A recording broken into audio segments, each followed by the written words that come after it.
Come on in. Come on in. Come on in. Not come on in. Not come. Sorry, y'all. Y'all know I'm weird. Whatever.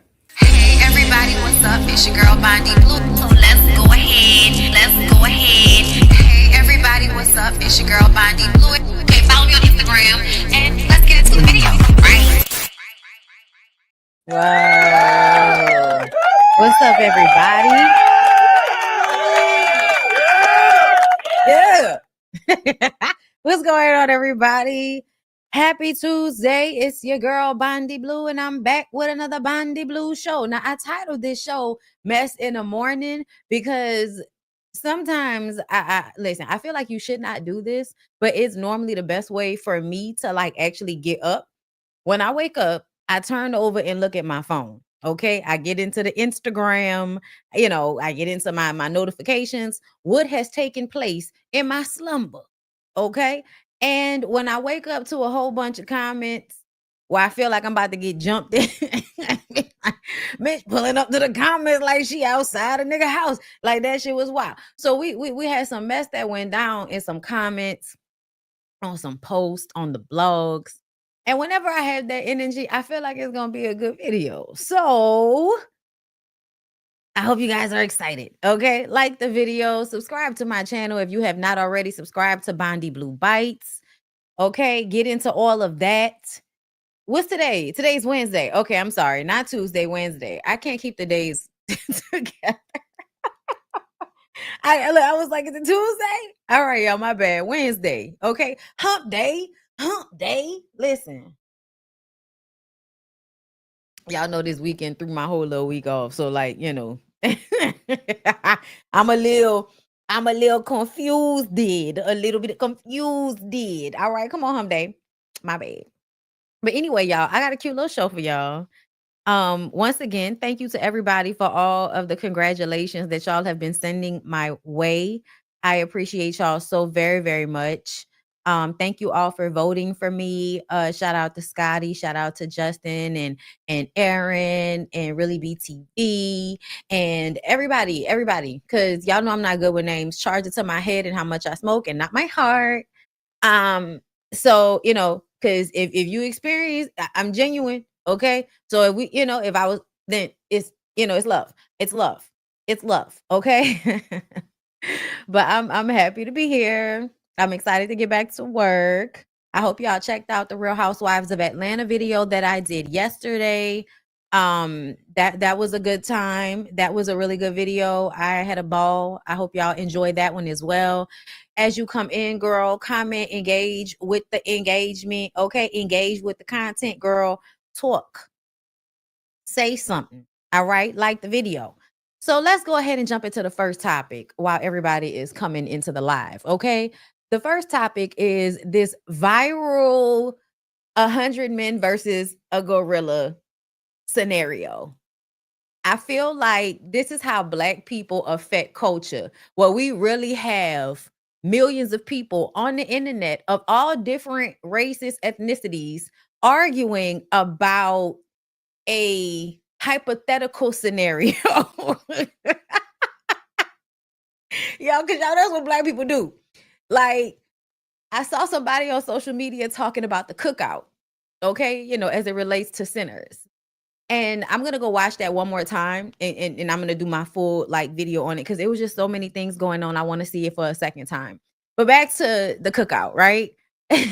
Somebody was like, what other group of people have a hypothetical, proverbial, metaphorical cookout that we invite and disinvite people to? Like, who else does this shit? There's no other ethnicity out there that has come up with the event. Shout out to Tisha. That is only for Black people, but we, for some reason, have to include other people. Nobody asked that of other ethnicities in the same manner. That was a theme that Remick, the vampire Remick in Sinners, like really represented. Trying to feign friendship, trying to pretend as if I only want to jam with you, homeboy. Okay, I want to integrate. I want to be your friend. all the while plotting on you, all the while planning your erasure. Okay? Planning to destroy you while feigning friendship. Okay? So Black people stop that shit. Okay. I don't say stuff like that anymore. I think just like I've grown out of saying stuff like that. But there's a reason for why I don't say stuff like that. Because whenever, just like a man, girl, just like a man, I need for y'all to recognize how often the systems of patriarchy and misogyny and the system of racism are always mirroring each other. Okay? They are always mirroring each other. The way white people treat Black people is the way men treat women. Okay? Like that. Stop it. Stop feeling like you always have to like include people on some shit. Out here getting. So anyway, I'm sorry, y'all. But we have the intersectionality. Yes, we have the proverbial cookout, right? And that's a rhetorical situation. This is also a rhetorical situation. And we really out here arguing about this shit. Okay? People are upset, going back and forth in the comments, calling people stupid, calling people dumb because they're not agreeing on whether 100 men could destroy a gorilla. Then we changing the scenarios and shit. Then it's a silverback gorilla, bitch. They can lift 4,000 pounds. Okay? Bite at PCI 1,300. Just, you know what I'm saying? Rip your dick off like a celery stalk. Okay? Monkeys. Strong. Okay? Grip strong. Hand strong. Reach. Y'all see gorillas? They tough. The only way people have really been able to topple these animals is by using things that can cut their flesh. Okay? That's the only way you get them, love. You hit them in the neck with something. Okay? I've seen way too many Ace Venturas. I know how you take the big animals down. And what you do is you hide all the way away from them in some bushes with something that you could either bow over there or something you could shoot over there. That's the only way these things really work. I've never really seen a nigga like that's, you know, he the big guy, he the LeBron James or the Shaq of the tribe, right? And he steps out in front of everybody and him and the gorilla start going at it and he beating the gorilla ass. And at the end, they all be like, gorilla, we killed him, we got him because we got Shaq on our team. Like, I need Shaq. Somebody call him. That's not like real. Like nobody was going hand-to-hand combat with fucking gorillas when we were all still living in jungles amongst each other. They stayed over there and we learned how to either prey upon them or move around them. Y'all stay over there, we stay over here. Okay? Until, you know, of course, y'all know how much white people like to steal things and put them in cages for everybody to come and look at. So then you got your zoos. All right. But essentially, and the best form of this was on a New Orleans page. Shout out to my girl Renata, XO Renata, who writes for a local New Orleans blog.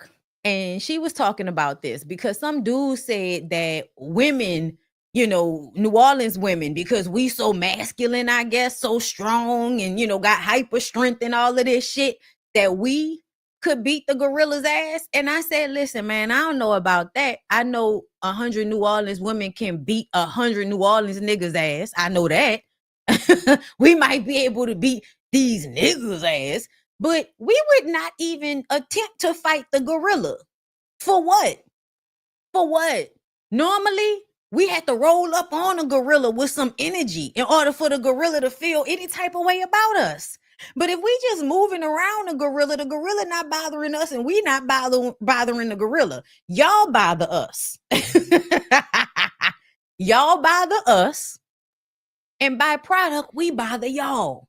But to be very clear, We only have to worry about y'all sitting in the bushes plotting on us. We don't have to worry about the gorillas of the world, the bears of the world, sitting in the bushes plotting on us, trying to pretend like they about to be our friend, confidant, paramour, all so that they can fucking kill us. Like, I need y'all to be for real. I need y'all to be for real about these things. Women ain't trying to fight no goddamn gorilla. They need to just be able to fight y'all ass. And then there was another conversation stemming from that conversation about the way men choose the women that they want. And for us, we start to internalize being smaller and being skinnier so a man can lift us up, or a stud. Because that's also going on right now. The stud couldn't pick her girlfriend up, child. That's a whole nother conversation for another time. Bitch, we both women. Like, and don't get me wrong, I specifically, like, in my dating years of picking women, would always pick women that were bigger than me. Always, for some reason. Okay. But you internalize wanting to feel as a woman petite, small. I could just throw me over his shoulder. Like, this is what you're, visualizing in your head as the representation of femininity. But the truth of the matter is the men want you small so that they can beat your ass more easily. Because if you notice, men that put their hands on women are usually punks. So they are literally fighting a person because they know the person loves them, and then they know the person is weaker than them. They're stronger. So they're intentionally kind of pouring all of their aggression into someone they know really can't fight them back because they're a punk, because they a bitch. Okay, just to be clear. But that was very interesting. That was interesting how we've internalized being small and skinny as a beauty standard, when really it's so that these niggas can take advantage of us easier. Because if a woman got a little bit more size on her, a little bit more stature, if she in a gym, if she's stronger than the average bitch, it's not as easy for you to snatch a bitch out the bushes. You know what I'm saying?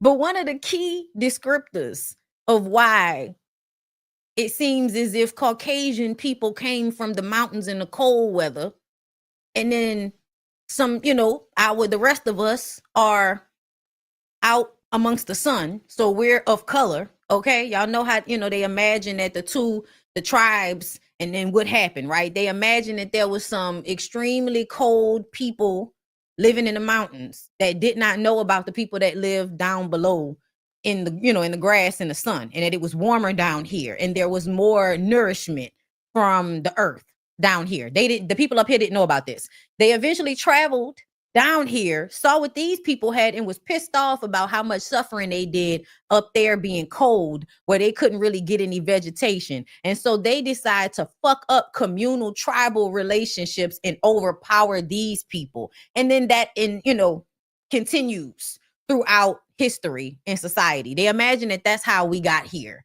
Okay, so the power struggles that be, because everybody used to live in communal tribes where everybody had a job that they needed to do to help the whole. Okay, 150 people or less. That's what the ideal communal tribal situation was before people started raping and pillaging and colonializing everything, right?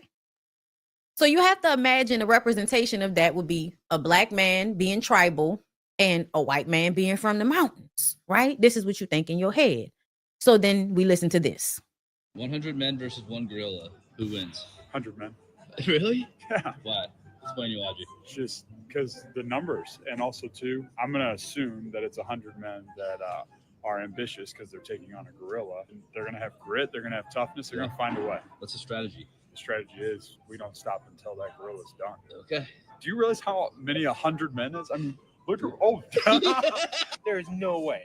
Is it a silverback? Yeah, silverback. Brother, bro, you can have 200 men versus. Do they have guns? No. Okay, no chance.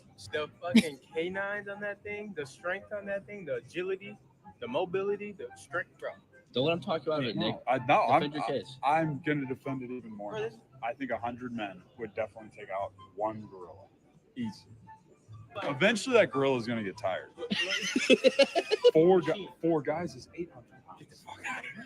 So if we have 96 more, you got a calculator on that thing? Do the math. 100 men. Okay, got it. I'm done. 100 men. Okay. So y'all saw how that conversation went, right? This is a true representation of our society and how we ended up here. The white guy that feels like, I am going to topple this motherfucker no matter what. Because we're all going to have so much anger and so much arrogance and so much delusion that it doesn't matter that some of us are going to die. What matters is that the collective whole topples this motherfucker. Okay? That's how they think. The black people, you know what I'm saying? The black people that's living in the tribes and all of that is like, man, listen, we don't bother them and they don't bother us. Like it's a communal relationship. Okay. All right. We keep, you know what I'm saying? We keep our shit over here and they be over there and they don't really bother us and we don't really bother them. Okay. Like, so I feel like this is such an example of why things work out the way they do sometimes, because sometimes a dead clock is right twice a day, right? So the sheer will of white men is why we're here right now. Because they are so fucking crazy that they are willing to die for the whole of an illusion, right? Which is that you had to kill the gorilla. You really didn't. You could have just left the motherfucker alone. Okay? So yeah, I thought this shit is hilarious to me. And I really feel like it doesn't matter either way. I want y'all to leave the gorillas alone. Because I feel like there are going to be some stupid motherfuckers out there that decide that they're going to go and test this theory. And either they're going to get their ass chopped up, or somebody's going to harm a gorilla that was just somewhere in his natural habitat minding his fucking business. And I don't like that either. Okay? This is why men shouldn't be in charge. Like, in my opinion, I'm sorry, sirs. There are some of y'all that might be able to be, you know what I'm saying, good and all of that. There's always that one, you know what I'm saying, really great example of what a man should be, child. The one amongst all the many. All right. But I feel like on average, women are not going to handle these things in the same manner. And I have a feeling that back in the day in these tribal communities, it was probably more women than men. Like, don't forget, the fact that there are so many people in the world now is like a manufactured thing, because there were literally conscious efforts to create more people, to create slaves in this system. And not just like, you know, your African-American descendant slaves. No. We're talking about everybody as a whole, right? You working a job from 9 to 5, 40 hours a week, your whole damn life given over to this company. It's literally the same mindset of you sacrificing yourself for this whole, you know, systematic idea. But I want y'all to leave the gorillas alone. The apex predator shit, okay? Wild. This was another one. Nah, because how we gonna hurt him? How we gonna hurt him? He got hair everywhere. How you gonna hurt? How we gonna punch him? It ain't gonna hurt. We gonna scratch him? We can't. We gonna kick him. How we gonna jump him? We can't get behind him. He quick. He fast. Watch how fast he get over there and back over here. He quick. Nah, because how we gonna hurt him? How we gonna hurt him? He got hair everywhere. Nah, bro. I feel like it's really not that hard. It's really not that hard to guess. If you don't have a spear, if you don't have something that you could puncture the skin with, you're not killing this motherfucker. It can get tired. It can get tired. But it can also thrash through a whole bunch of y'all before it gets tired. I'm just saying, because the way that gorilla just ran up and slid, I feel like all a gorilla would have to do is get a good amount and then just like go through around to y'all, run around, do it a few more times, and then most of y'all would be dead by then or injured, and so he would have time to recover. It just depends. Okay. And that's all of y'all running up off rip, because if y'all are smart and y'all plan to do a first round, wait, second round, wait. You know what I'm saying? But normally y'all are going to Spartan the shit, right? Yeah. Because your adrenaline has to push you to do this stupid shit, because you might be one of the few that's going to get killed first, right? But you got to have your, we're going to do it. That's how y'all be. That's how y'all be. Meanwhile, the rest of us just want to pick our fruit, plant our seeds, build our little shacks next to a nice little spot of water and some greenery under a tree. You know what I'm saying? Maybe got a dream that we want to do. Who knows? But God, why y'all always want to kill something? What's wrong with y'all, bro? I feel like even this argument is like a part of the bigger problem. What the fuck is wrong with y'all? What's wrong with y'all, bro? Who comes up with this shit? Why do you want to fight a gorilla? What is going on? You know who you really need to be thinking about fighting? The oligarchs. The people that are enslaving you currently. Oh no, let's go out in the fucking jungle and find an animal to fight so that can make us feel like we big strong men because we plotted on a fucking animal and killed it, and now we big strong men. Meanwhile, being told what to do by a nigga whose ass we could beat very easily. Make it make sense for everybody.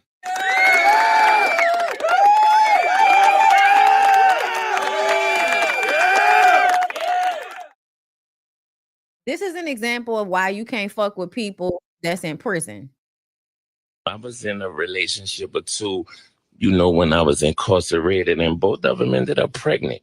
You know what I'm saying? I was going and I told them man, listen, if you hold me down and walk me to the door and do everything you're supposed to do, because it ain't what you do, it's how you do it. You know what I'm saying? Right. So, I know I can't be there for you physically, but I could be there for you, emotionally, spiritually, things of that nature. And so when he said this at first, y'all,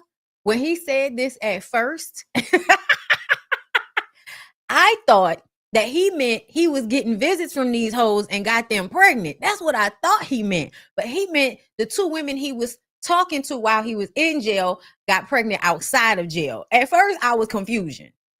But let's go back, let's listen further to BG explaining us how he used his pimp Mac game in order to have a relationship with two women outside of the jail. He could give them emotional support through the jail calls, right?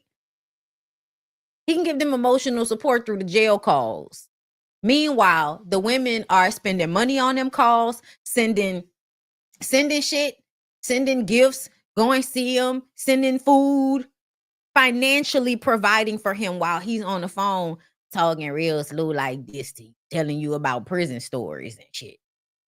Listening to you whine about the friends that you can't stand, who you really should be trying to talk to about your problems. Y'all don't romanticize y'all friendships enough. We're going to get into that too after he finished talking in this very, very weird way.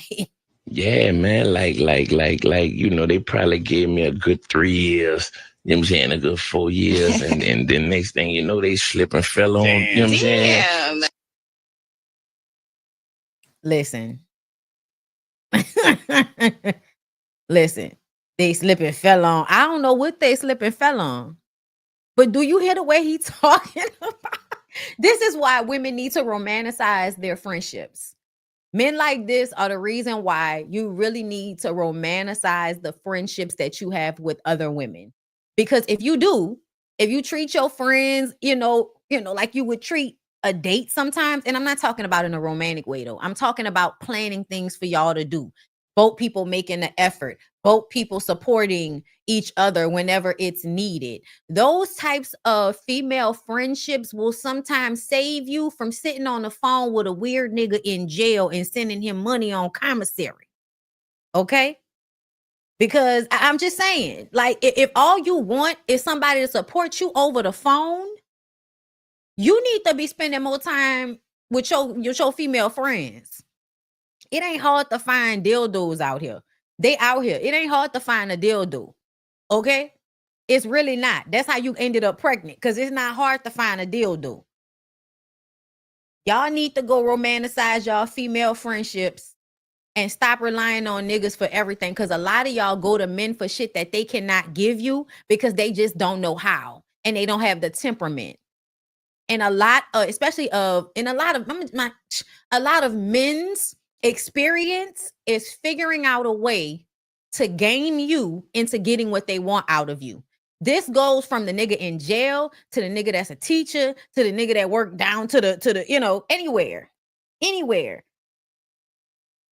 Somebody with a big good job, somebody with a medium job, somebody with a low job. All of the men are trying to figure out a way to hook a woman, okay, into giving forth some type of labor for him. I've had conversations with my homeboys, bruh. They will admit that if they don't lie to you, they can't get what they want out of you. And so they gotta lie to you. And then they convince themselves that the women really want these manipulative scenarios to take place. And I don't think women really want these manipulative situations to take place. I also feel like they don't know anything else. They don't know anything else. I think sometimes it is a lack of experience and a lack of understanding that has women in a certain mindset about how they want to be in relationships with men.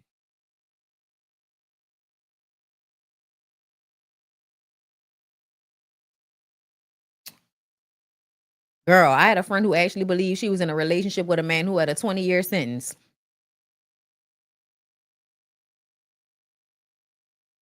You really need to diversify what you want out of relationships. Whatever it is you want out of a relationship with a man, you need to be specific about that enough to diversify, right? Because you're not going to be able to get everything out of one partner. I hope y'all know that. And that's not saying to go and be poly or anything. It's saying that have the expectations that you're only going to be able to get what that person provides you. So you need to figure out a way to have your friends, have your hobbies, have other things going on in your fucking life that does not only center this one person. Because the thing about it is, men will hear this and think this is, oh, you trying to, you know, get the women to leave us alone. No, I'm trying to protect the women. And also, if y'all would just step y'all cookies up before they crumble, we wouldn't be having these conversations. Y'all don't want to actually become something that a woman would actually want to really be with. You just want to manipulate her into thinking that you can so you can get what you want. But you put too much pressure on yourself too. Because I think a lot of our ideas around relationships come from women feeling like, you know, oh, I just want somebody to do all of this, I want to be in my feminine. So that means the man does this, this, this, and this. But really, you do a lot of emotional labor in those relationships. You do a lot of labor that people don't want to put a price tag to because they know it's a lot of energy. Like, we don't be being real about some of these conversations. Like I was going back and forth with some other people in some comments. I really want them to get their life together. Hold up. Because we gotta talk about some things. But I really want people to get their fucking life together. Okay, let's what do I want to go first? I'm gonna go here first. So I was going back and forth with these niggas in these comments because of this clip. Let's listen. You got a kid? No, well, my exes might as well be my child. I pay alimony. Oh, you got caught up, huh? So he got you. Yeah.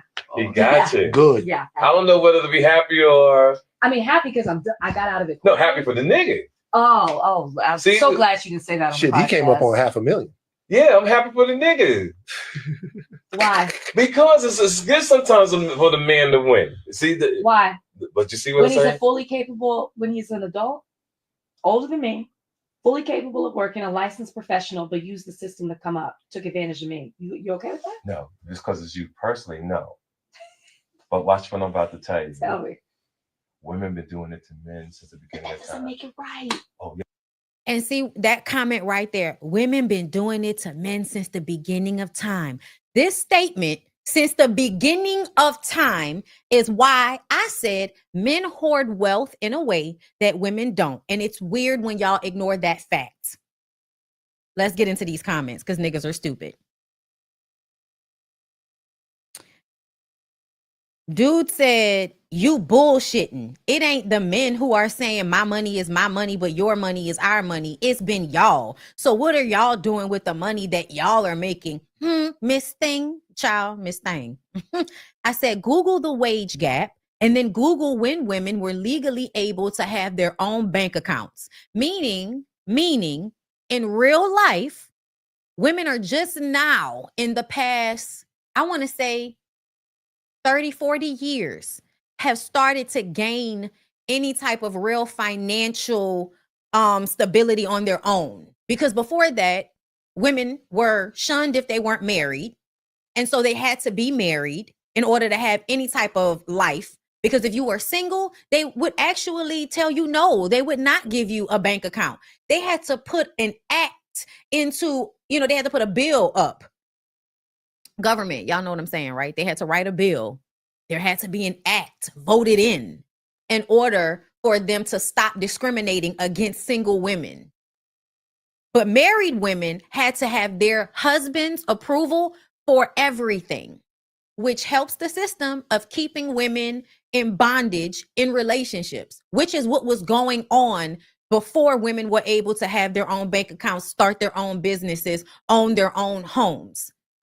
Because historically, women were still working, but were not allowed to have any of these things. I really want y'all to also be fucking for real. There are only a few of y'all. They might be a nice little number, but it's a smaller percentage of Black women who did not work because their husbands made enough to support them. What you saw more often than not is good times, meaning that the man is working 3, 4, 5 fucking jobs so that the woman can rest in her femininity while they struggling. The woman wants to work. The man doesn't want her to work because it's a part of his manhood to work himself into the fucking ground for pennies on a dollar. So he dies while working. And eventually, what did she have to do? Go to fucking work because they was already poor. They weren't financially able to be in a family where the woman wasn't working. And then that good time story is such bullshit because in real, like the real story before that, not the real story, but the story that gave us good times was All in a Family. And Florida was a maid.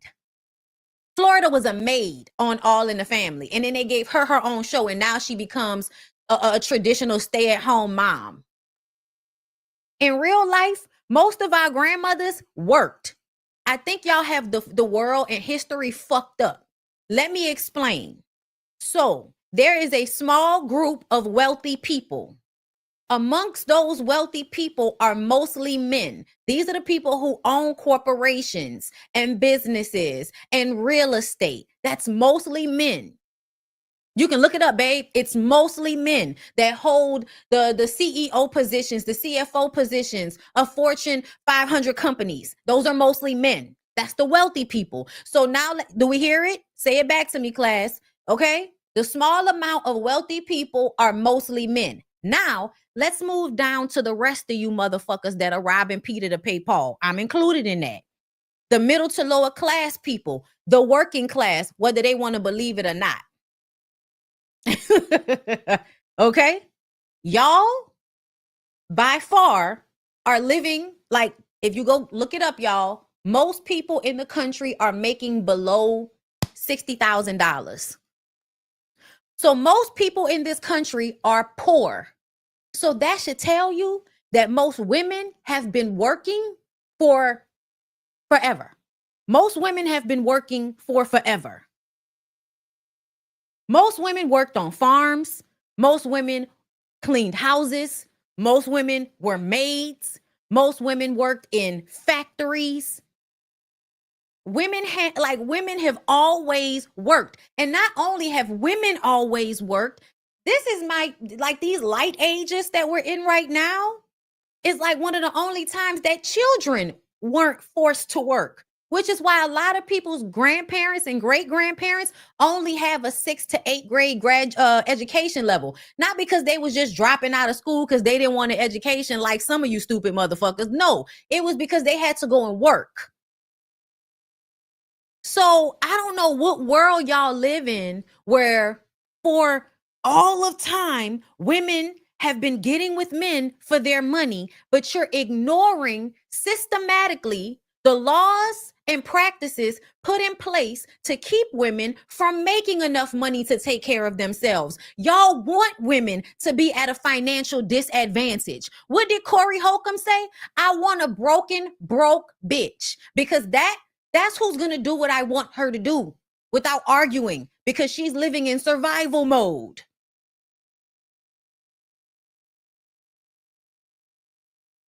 So let him continue to tell us about how women have been doing this to men since the beginning of time. Because to be very clear, most of y'all in real life, like this nigga is talking about in the comments, in my real life, women making money. And that tells me that most of the men around you are broke, which means ain't nobody getting alimony off them. So why again are you happy about this woman having this man run her pockets? Why are you okay with this?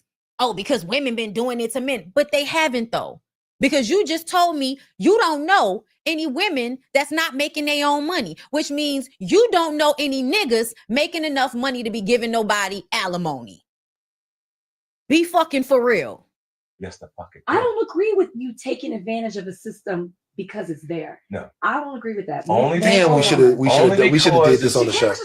Yeah, only because it's you. I'm concerned because we have a relationship now. So you got a kid?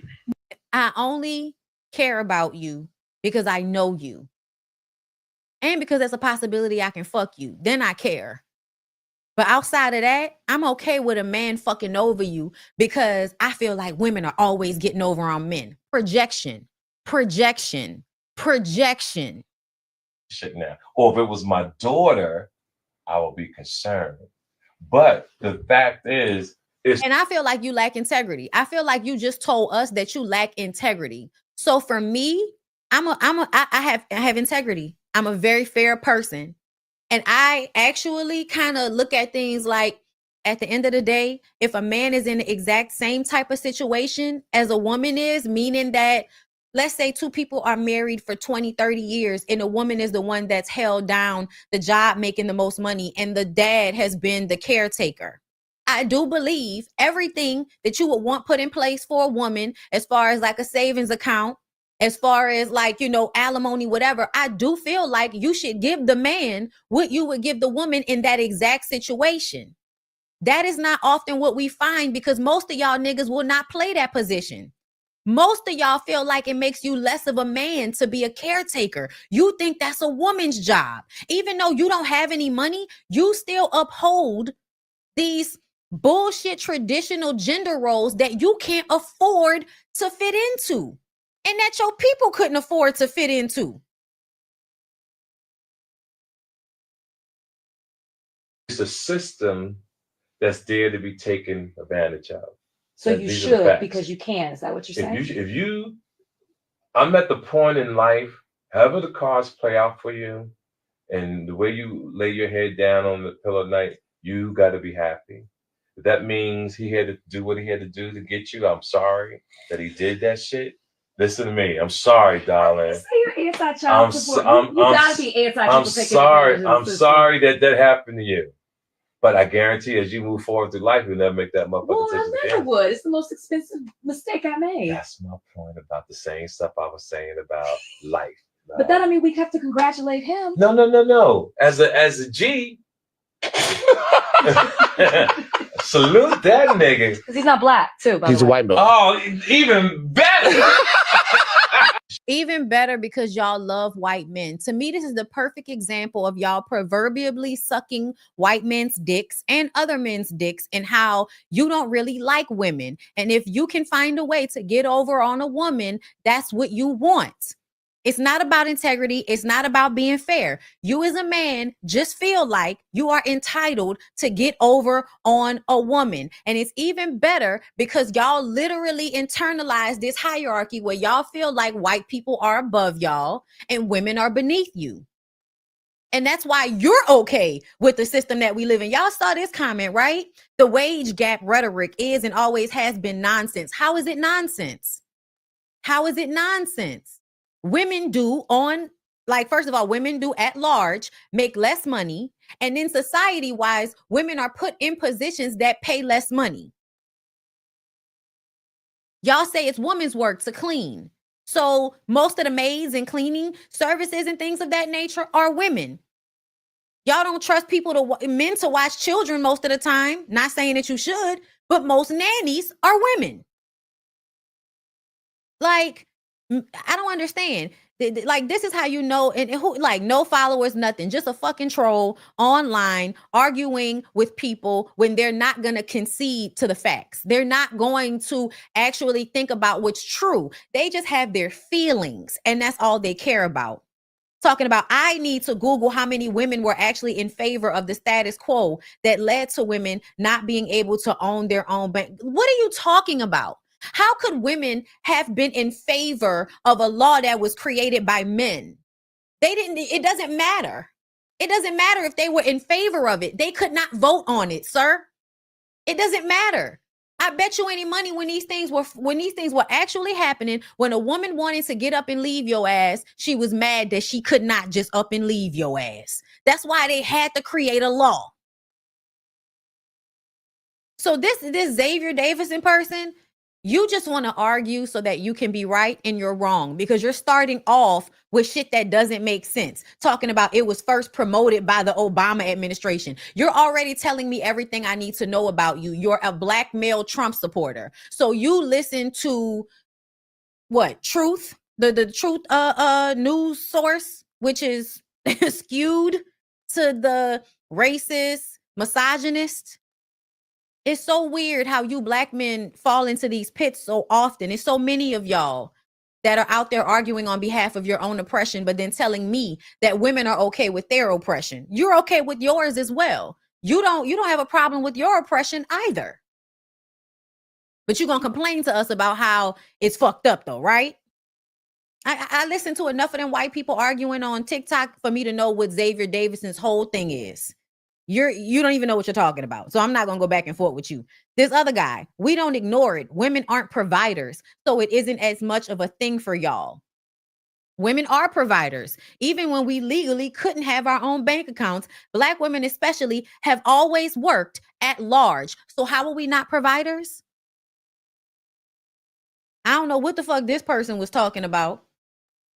You ignoring historical context is literally the problem. Things have consequences. Women have not had the time to catch up to men financially. Systematically, men still have more control over this country's wealth. Social media is literally pushing traditional gender roles like that fantasy was ever the norm. The norm is women make less on average, and society convinces women that being a dependent is synonymous with femininity.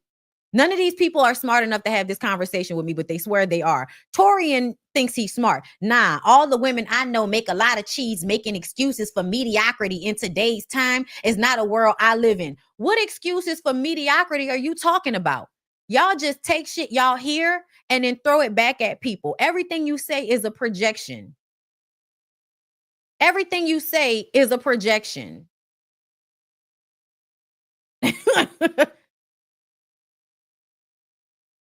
Shit now. Or if it was my daughter.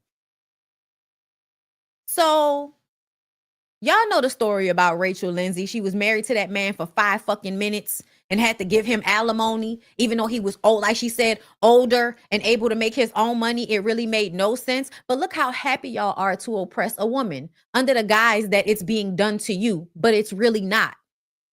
Y'all a lot of the times are mad about child support. Y'all don't like having to financially provide for children. Like y'all don't. Y'all are stingy like that. And you only want to provide for children and a family when you are fucking the woman. You have to be getting something out of it because you lack integrity, because you don't care, because you are a brute, because you hate women, but you need them. A lot of women do go along with this bullshit. That's why I know a lot of women don't like me. A lot of y'all, don't like what I got to say. That's why I probably don't have as many followers as I would have if I was telling y'all some bullshit. This was his response, TK Kirkland, because that's who was telling her that shit. I met Rachel Lindsay a few weeks ago in Los Angeles on the Higher Learning podcast, and she seemed like a real solid, down-to-earth person, even though I joked a little about the situation. You didn't joke about it. You You told her you were happy that she was being taken advantage of, basically.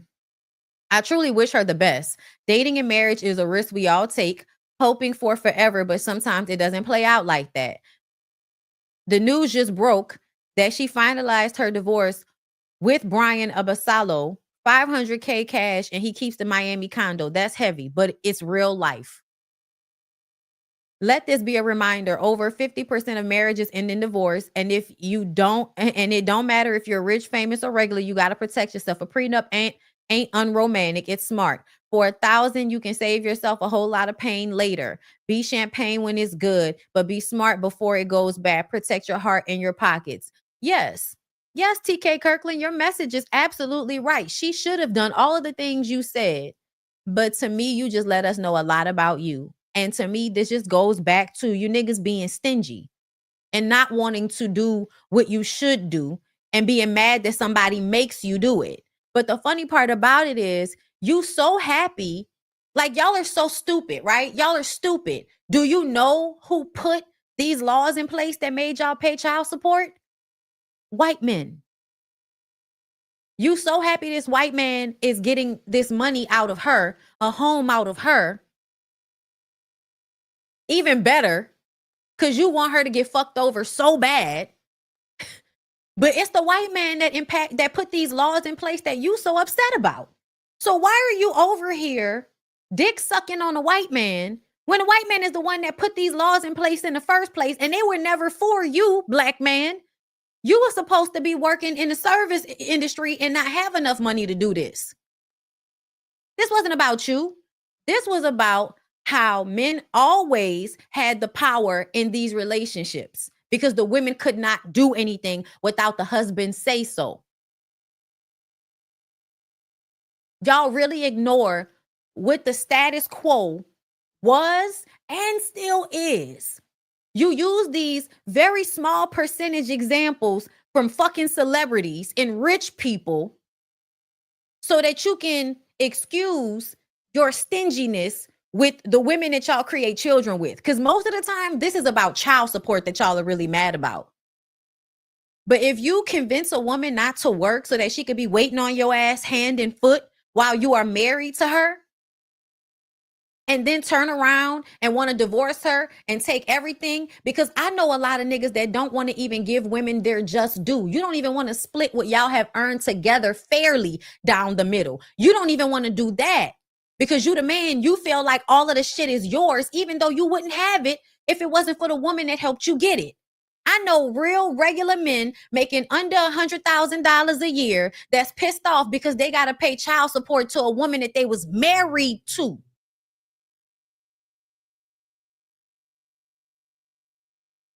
Y'all really be on some unfair, take advantage bullshit.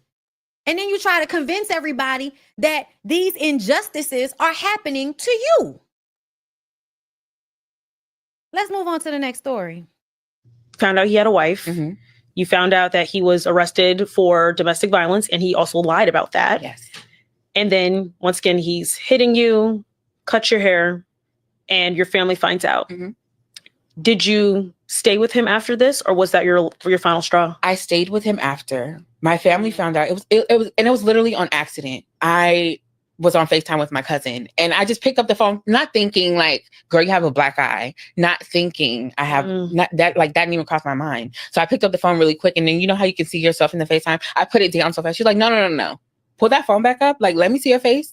And I showed her, and she told my parents. And my parents had told her, like, don't tell her that you told us, like, we gonna go out there. Like, don't say nothing. So one of my other cousins gives me the heads up, like, your mom's coming out here in 2 days. I don't know what you need to do, but that man needs to be out of your house. So that was my dilemma at that time. And my cousin, she ended up telling her, like, her girlfriend what's going on with me. And I text her, because this is what I used to have to do to leave the house. I would text her and say your mom's out here and she wants to see me, because her mom lives in California as well. So me and her both from California. All our family lives in California. So she would text me like, hey, cousin, my mom wants to see if you can come over. So I would have to show him that. Okay. To get the approval to leave. So he wouldn't think anything of it. So she did that. They came and got me, and her girlfriend's like, so what do you want to do? I'm like, I don't want to be with him. Like, I need this to be over. She called one of her friends, and she said, I need you to handle something for me. We go pick up her friend, guy I never met before. And this is the first thing he said to me when he got in the car. Do you want me to kill him? And I'm like, no. Like, I could, there's no way I could deal with that on my conscience. You killing somebody behind me, or you potentially getting in trouble. No, there's no way. I was like, no, I just need him out the house. Okay. So my ex is now texting me, my boyfriend, ex now, is texting me like, oh, you good? Like, you having a good time? And I'm just being nice. I'm not even letting him know that we're on the way back to the house. I'm not, because in my apartment, if you lock like the top lock, no one can get in, even if you have a key. Okay. So I didn't want that to be the case. So I'm just texting him like, yeah, I'm good. He doesn't even know I'm almost to the house. I'm like, yeah, I'm good. So happy to see my auntie. We get in that, we park, go up to my apartment. The guy instantly walks in and was like, bro, you gotta leave. And seeing how my ex was so violent with me, I expected there to be an altercation. Nothing. With another man in the room, nothing. Mind you, it's me, my cousin, her girlfriend. So it's 3 girls. He's packing his stuff, gets his stuff out of the house. And he was like, can I talk to you for a second? I'm like, okay, what's up? He was like, I just can't believe you would do this to me. You know, like what I've been through and all this stuff. Girl, tell me why I start crying. I'm crying because I'm like, oh my, I'm feeling bad. Like, damn, maybe I shouldn't have done this. Like, he has been through a lot. He's seen his mom go through this type of stuff. So what, like, this is all he knows. So maybe I should be nicer to him or whatever. He ends up leaving. He's out of the house. We didn't talk for a few days. Then he started calling me private because I had blocked the number. He started calling me private. We get back in contact, and I moved him back in. We were literally probably broken up for a week. And now my mom had came. I was like, see, he's not here. You know, I'm good. Go back to California. Chill. Like, we good. I'm good. Week later, he's back in the house. Wow. And for one, I mean, that sounds like, I'm not a psychologist, but that's him being very manipulative. When he was calling through these private numbers, was he just constantly apologizing? Kind of. Okay. So I commented, the cousin who told her to get that man out of your house, I said, she's suspect. Well, apparently the cousin decided she wanted to come to the comments to argue.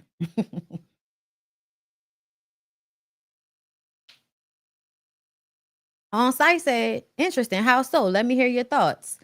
Neek at night understood. She said, right, because why would you not want that man handled the way he needed to be? And tell. And I said, exactly. And I explained, why would you help her hide him when he's beating her? That cousin should have wanted him to be confronted. And I've heard of weird family and friends blaming the woman when she's in these situations, so they help the abuser. Right? This person said, or she was trying to save her entire family from killing him. I'm with you on him needing to be handled. I react off emotion, been to jail for it, and would have done the same. But somebody has to use their thinker, sis. And she might have known it was going to get bad. I get what you're putting down, though. How would she have known that it was going to get bad when they pulled up with a man there, his ass just left?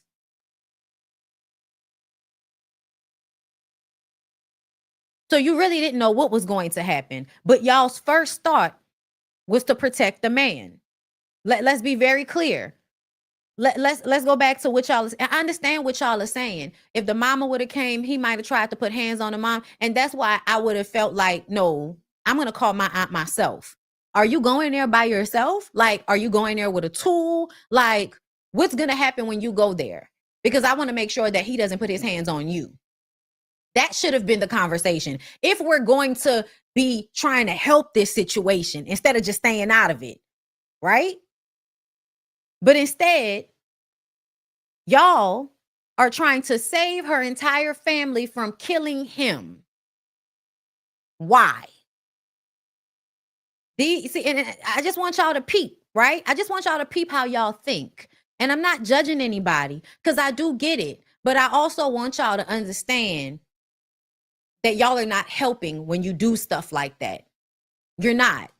And there are people that always help the abuser. I always think about when Tina Turner was trying to leave Ike, and Ike called her mom, and she had told her mom that she was coming to see her. So Ike then knew because the mama told Ike, and Ike was able to pull up on her and stop her from leaving. And then she got her ass beat. I'm not sure if it was the cousin. I'm not sure which cousin brought some, some do boy to help. I'm not sure which cousin that was. Okay. But I'm trying to understand why we're okay with calling the do boy, but we won't call the police, or we don't want the mama to go down there. Like, I get it. You want to save somebody from going to jail for this, but that's why you call the cops. There are so many other ways to handle this situation. Y'all ain't got no other men in y'all family that could have came. Why did there have to be a do boy to get him out? And all the nigga had to do was walk in and tell him to leave.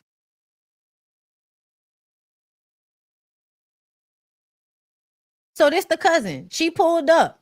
I'm the teller. What's up? I said, okay, so what was your thought process? Again, where's her response? Hold up. Because I just want y'all to hear what y'all be saying, so you can understand why I said what I said. I asked her what her thought process was, and I don't know why it's not coming up. View all replies, bitch. View all replies. It's still not showing it. I guess the maybe the conversation was deleted. I'm not sure. Hold up. But yeah, she said, I'm the teller, what's up? And I said, what was your thought process? And she wanted to protect her cousin and her whole family from shit getting out of hand. But the nigga was pussy in the first place because he was putting his hands on a woman. She was like my parents. So I was like, where was the daddy? What was the daddy? Either way, I understand where the young woman was coming from, but I don't know you. And sometimes when y'all be, oh girl, you need to get him out of there. Y'all low key be wanting, like, I'm sorry, but I know women that on some level, they are envious or jealous, or they don't like their family or their friend. And so they help the man. They help the abuser. And it's very grimy like. And I'm not saying that was this young woman, but people do that. People do that. Tell her, get him out of there so that you could help her be in this situation for a prolonged, amount of time. That nigga blacked her eye and cut her hair and then emotionally manipulated her into feeling sorry for him.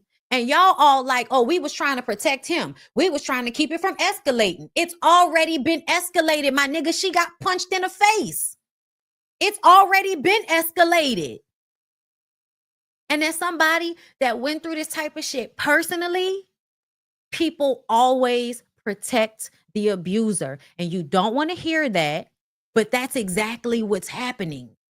That's exactly what's happening. You may not like that's what you did. That may not have even been your intentions. But what you did helped her stay in that relationship longer.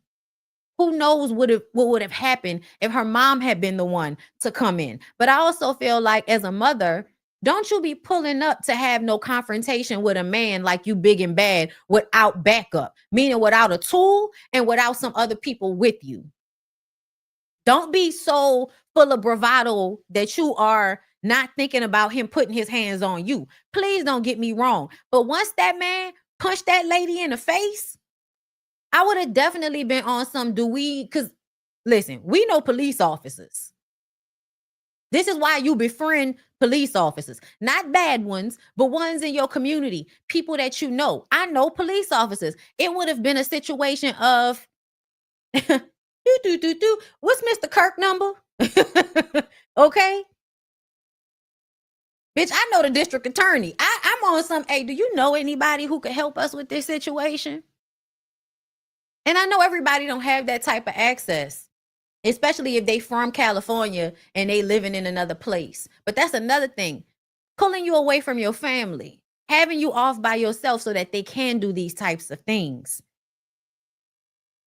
But I was like, why? There was another girl in the comments that was like, keep it cute, stink. And y'all, I don't like when y'all call each other stink. I don't know where y'all get that from. Bitch, I don't stink. Don't call me that. Are you okay? I don't know you, bitch. What is all this familiarity trying to tell somebody they stink through the internet, bitch? I smell great. Santal, bitch. Okay?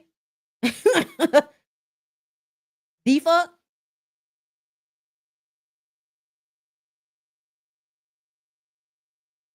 But you come in the comments trying to check me because I said that's suspect.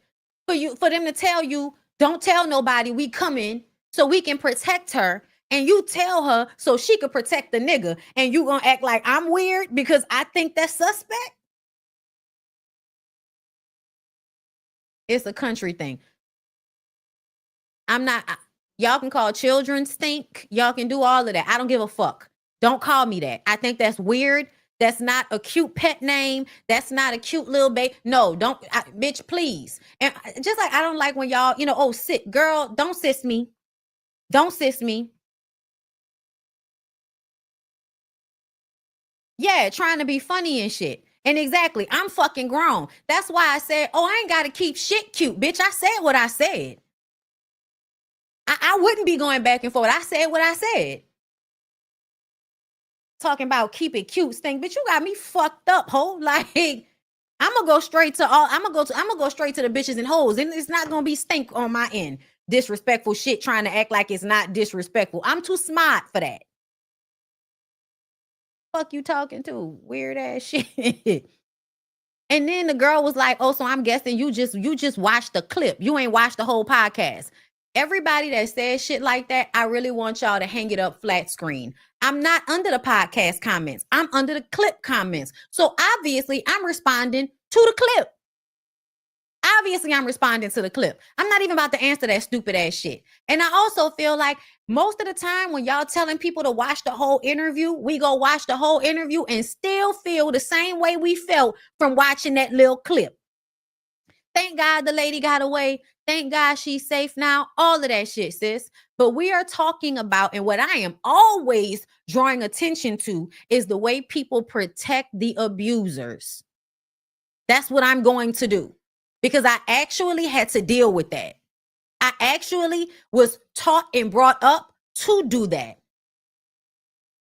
because I recognize how much unnecessary strife happened because of how often we ignore these things and act like everything is okay when it's not. At this point in my life, I am going to ring the bell. If I see it, I'm going to say it. Y'all can feel however y'all want to feel, but I'm going to call a thing, bitch. I'm going to call a thing. Now, y'all, what the hell is going on here? When I tell y'all, I saw this shit on my timeline and I was ever confused. I was ever confused, girl. I was like, baby, I thought they was friends. I thought they was friends, baby. Looks like it's getting way more than crunk in the dancery. Y'all roll for that. Let's get it crunk the phone in this dancer. You got all now you so you got to dance for me. Okay. Neighbors, according to an exclusive report, by All Hip Hop, Mary J. Blige just got slapped with a $5 million lawsuit from her former stylist and longtime friend, Misa Hilton, who claims Mary pulled a real grimy move over rapper Vado.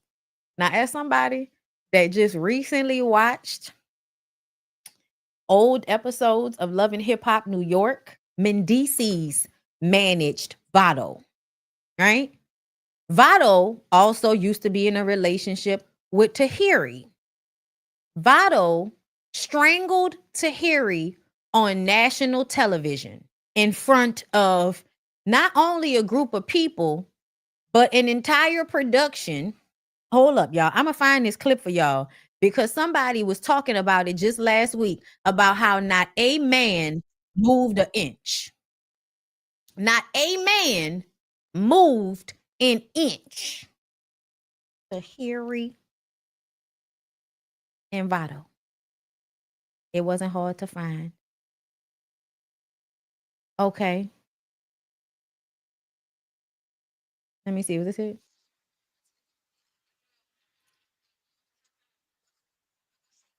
Not that one.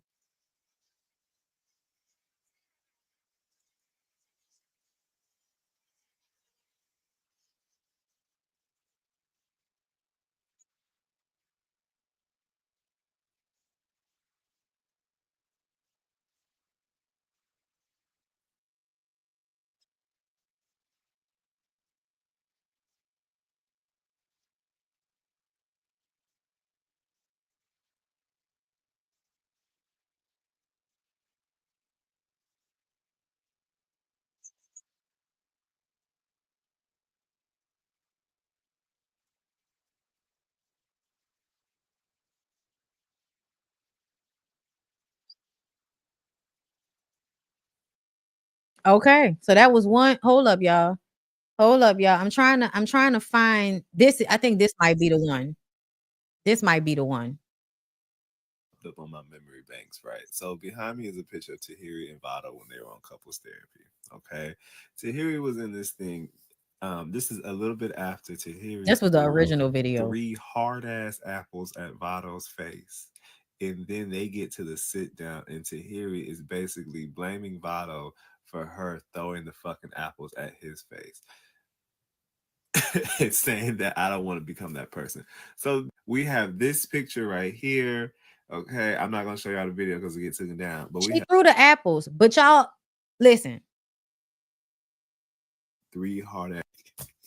This is when I don't want his version. I'm sorry, y'all. I don't want his version. Become that person that I don't want to be anymore. Mm-hmm. And then I look crazy to y'all. I look extra aggressive. Are you kidding?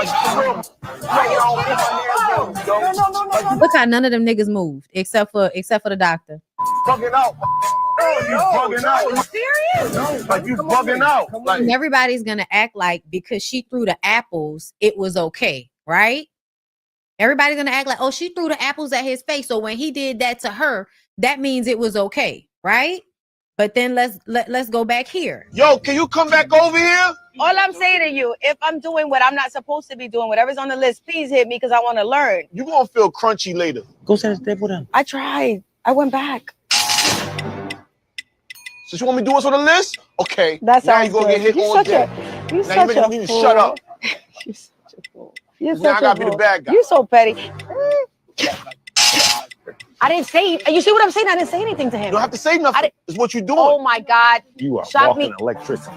He's just shocking now. Now, since you want to be an ass, I'm gonna be an ass. Yeah, you do that. You've been shocking me for no reason. Shock me. Go ahead. I'm shocking you for a reason. No, you didn't shock me for no I'm reason. shocking you I'm for a talking to reason. them. I'm not talking to you. I'm talking to you. Now, I can't even trust you. Hey, you lucky you ain't got it all right now. I'll be That's hitting fine. it 3 I times. can't even trust you. You're a cheater. You're so You whack. lucky You can't. twice. I don't care. I don't care. Leave You me lucky. alone. Leave me alone. You lucky. You done got hit about 5 times right now. Put it back on your wrist. And because you don't even know. Yo, can you? So okay. Abuse is genderless.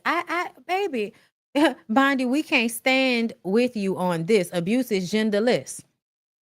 I don't know what you thinking you're supposed to be standing with me on. We're talking about Vado and the situation with Misa and Mary, right? But I wanted to remind everybody who Vado was and when this came up. I need for y'all to understand something. I need for y'all to understand something.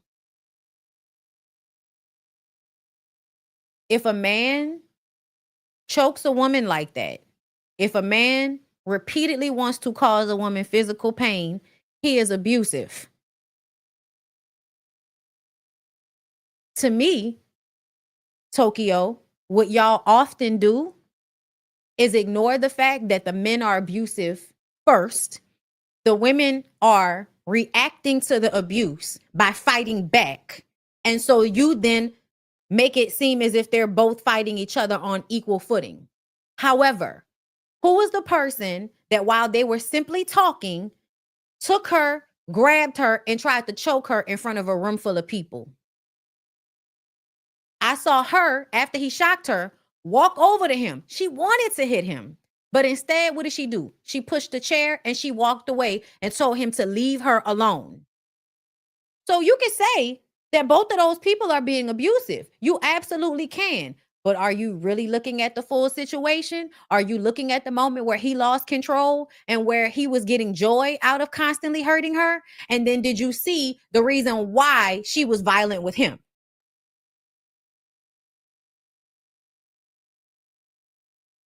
I'm not saying it's not a soul. I feel like y'all hear what y'all want to hear. I'm not saying Tahiri is not also violent. I'm not saying Tahiri is not also abusive. What I am saying is that does not change the fact that Vado is violent and cannot control himself. That's what I'm saying. And see, what y'all like to do is act as if the woman is not completely docile while she's being hit by a man who is stronger than her and who is negging her and who wants this response from her, be very clear. Tahiri is somebody that has repeatedly been in abusive relationships and then turns into a very aggressive woman, and y'all act like y'all don't know how we got here. Y'all act like y'all don't know how we got here. Women who act like Tahiri have usually been knocked upside the head, whether they were fighting back or not. And that's why they fight back. Now, if you want to say Tahiri committed assault, I'm not going to argue with you. Yeah, she threw the apples at his face. I remember.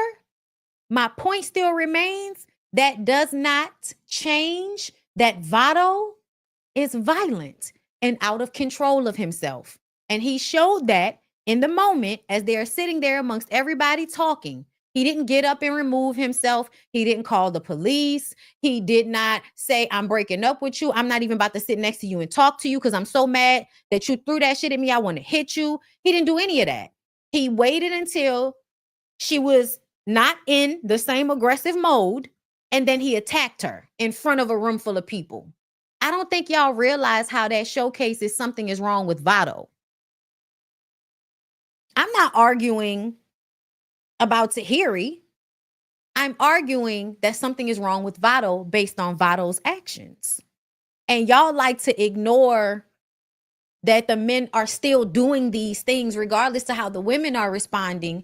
The man is still doing it. Like, he's still responding and choke. Like, think about how crazy a nigga gotta be to choke you out in front of a room full of people when there were so many other options in order to remove himself from being physical with you. And I want y'all to recognize that because of this system and the way that men and female relationships historically have been set up, when you see those situations like Vado and Tahiri, you are seeing a woman who repeatedly seeks out abusive men, and you are seeing a man who seeks out women who like abusive men. I'm just saying, he's still an abusive man, but she is now fully in the trauma response. And I'm not trying to like victimize her by saying that, but it's the truth. Tahiri is a person that has consistently been in abusive relationships. Men have repeatedly been putting their hands on Tahiri in her relationships. So that tells me something happened early on to where Tahiri thinks this type of violence is okay. This type of disrespect is something that all she got to do is get spicy and respond back to, and it's all well and good. She hasn't realized that she doesn't need to be in a relationship with a man that will come at her like that. But he also is okay with this back and forth, because you got to understand that at some point, men are violent because that's the way they've been socialized to be. And then y'all try to domesticate them in relationships. And then you romanticize them being rough. You romanticize them being brutes. You romanticize them being violent. The idea is that they're violent with everybody else, but they protect you. That's a delusion. That's a delusion. Because a man that handles everything with violence and aggression is going to handle you with violence and aggression. You know what I'm saying? Okay, so we understand each other now? Okay. And I'm cool, okay? Because I'm not arguing that Tahiri is not aggressive and violent. But I'm peeping away. There are moments when she's absolutely walking away, asking to be left alone, and he wants to antagonize her into getting an angry response. And as a former Tahiri, meaning that I used to think like Tahiri because I grew up watching an abusive relationship.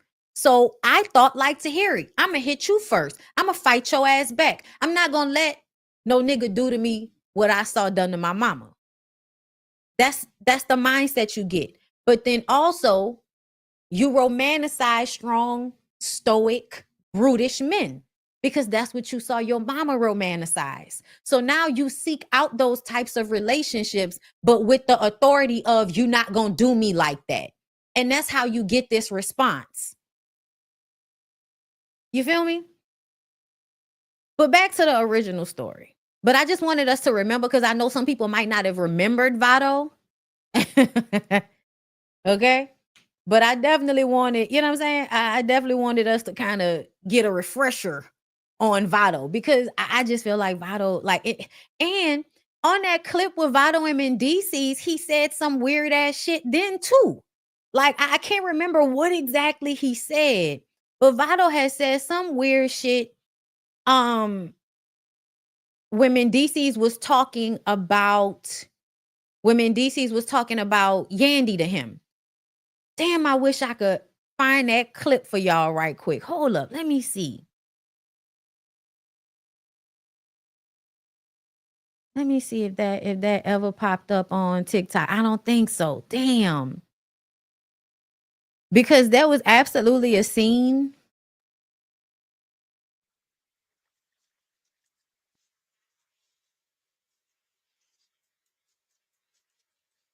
Damn.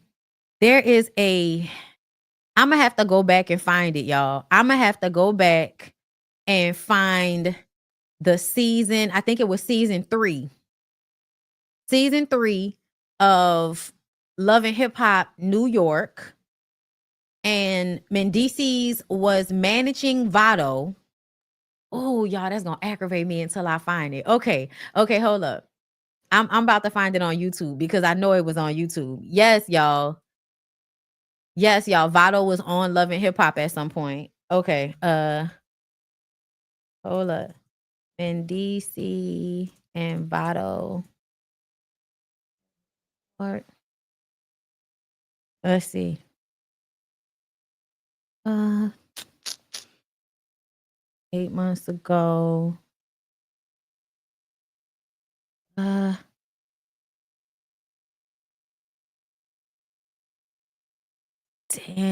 I'm gonna have to go find it, y'all. I'm gonna have to go find it and pull it up for y'all at some point. But him and Vado were talking about his relationship with Yandy. And Vado was basically telling him, man, you know, she got to be okay with whatever. And he was like, nah, man, you can't handle it like that. You know what I'm saying? You can't do it like that. You got to, you got to try to keep the girl happy. Mendices understands I have to trick her so that I can get what I want out of the relationship. You know what I'm saying? Like he understands that. And I feel like, I feel like a lot of men don't have that suaveness, right?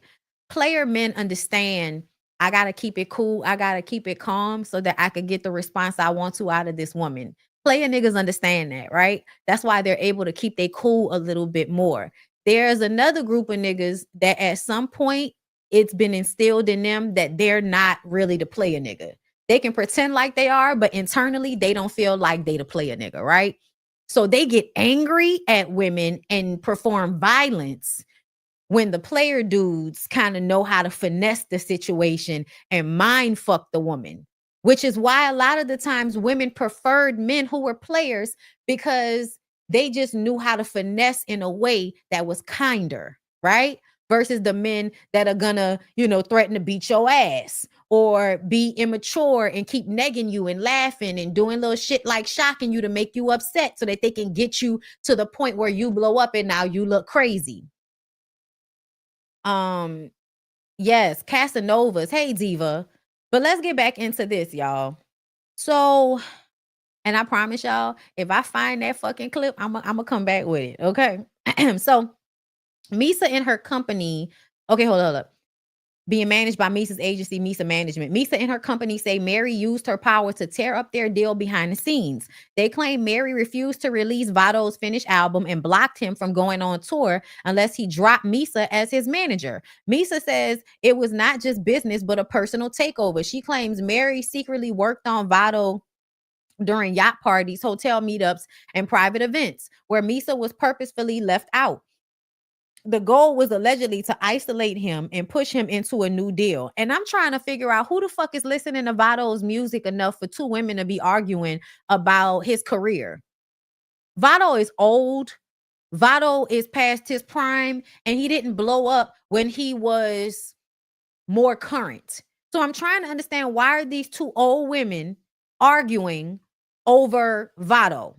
You're still like, his viability in the music industry, where people aren't even making a lot of money in the music industry if they're not touring. That's why we're going to look at this clip after this of Mary looking real sick and tired on stage, because she got to sweat under them fucking lights for her money, because she got to pay that nigga money, because she didn't protect herself, because she was under the delusion and the illusion of thinking that that nigga loved her when really he was just manipulating her. Okay? Okay. All right. It's getting even messier, though. The lawsuit says Mary's security chief, who is described as her boyfriend, was trying to sign Vado himself. He allegedly pressured Vado to ink a new deal without any legal advice and warned him that staying loyal to Misa will cost him big opportunities. Misa claims Mary personally threatened that the album would stay on ice and no touring would happen if Vado did not cut ties with her agency. So when did y'all fall out? When did y'all fall out in order for you to want to sabotage her business deals, Mary? To be clear, y'all, I think Mary is a mean person. Like, I love Mary, y'all, but it's something about Mary.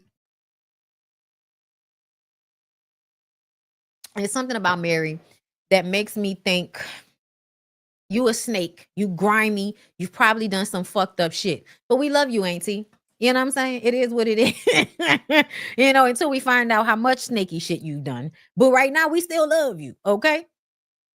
Misa claims that, okay, now Misa is asking a court for $5 million to cover breach of contract, emotional distress, and dirty interference with her business. She also wants an order stopping Mary and her camp from messing with Vado's career any further. Y'all, I'm trying to understand. So Vado was going to make somebody $5 million? Vado was going to make somebody $5 million. So let me get this straight, Mary. Mary, you fucking your security guard like this the bodyguard or some shit. And you are interfering with your former BFF's business dealings with a past his prime rapper on behalf of your boyfriend? Are you arguing with Misa over dick? Are you fighting Misa over dick, Mary? I hope you're not fighting your friend over no dick. I don't know what's going on here, but this seems stupid and snaky. And also, I'm wondering how Diddy plays in, right? Because y'all know Misa is Diddy's baby mama. Y'all know that she had all of the subliminal shots at Diddy before his ass went to jail. And then when he went to jail, all of a sudden, you know, my baby daddy and my baby father, and, you know, now you didn't change your tune. You used to couldn't stand the nigga. Now you on his side because you feel sorry for him because he in jail and that might fuck up your money. I don't know what's going on. I also know that for a long time, y'all know that Mary's whole career started with Diddy and Misa, right? You know, just for those of y'all who do not know that. At some point, Mary and Diddy fell out. And they fell out for at least a good 10 years. Right? Mary goes and does all of this amazing shit. Comes back, gets back cool with Diddy. They make it a whole thing. Now Diddy's in jail. And because of her connection to him, people have consistently kind of named her as one of the female perpetrators of the, you know, grimy sneak freak off shit that might have been going on. But nobody has had any confirmation. Mary has done what a lot of smart old school people do. They ignore it all because you can't prove shit. But people have been saying a lot. Okay. So I don't know, I don't know. Girl, I don't know. I don't know, y'all. I don't know what's going on. But I know that this how Mary.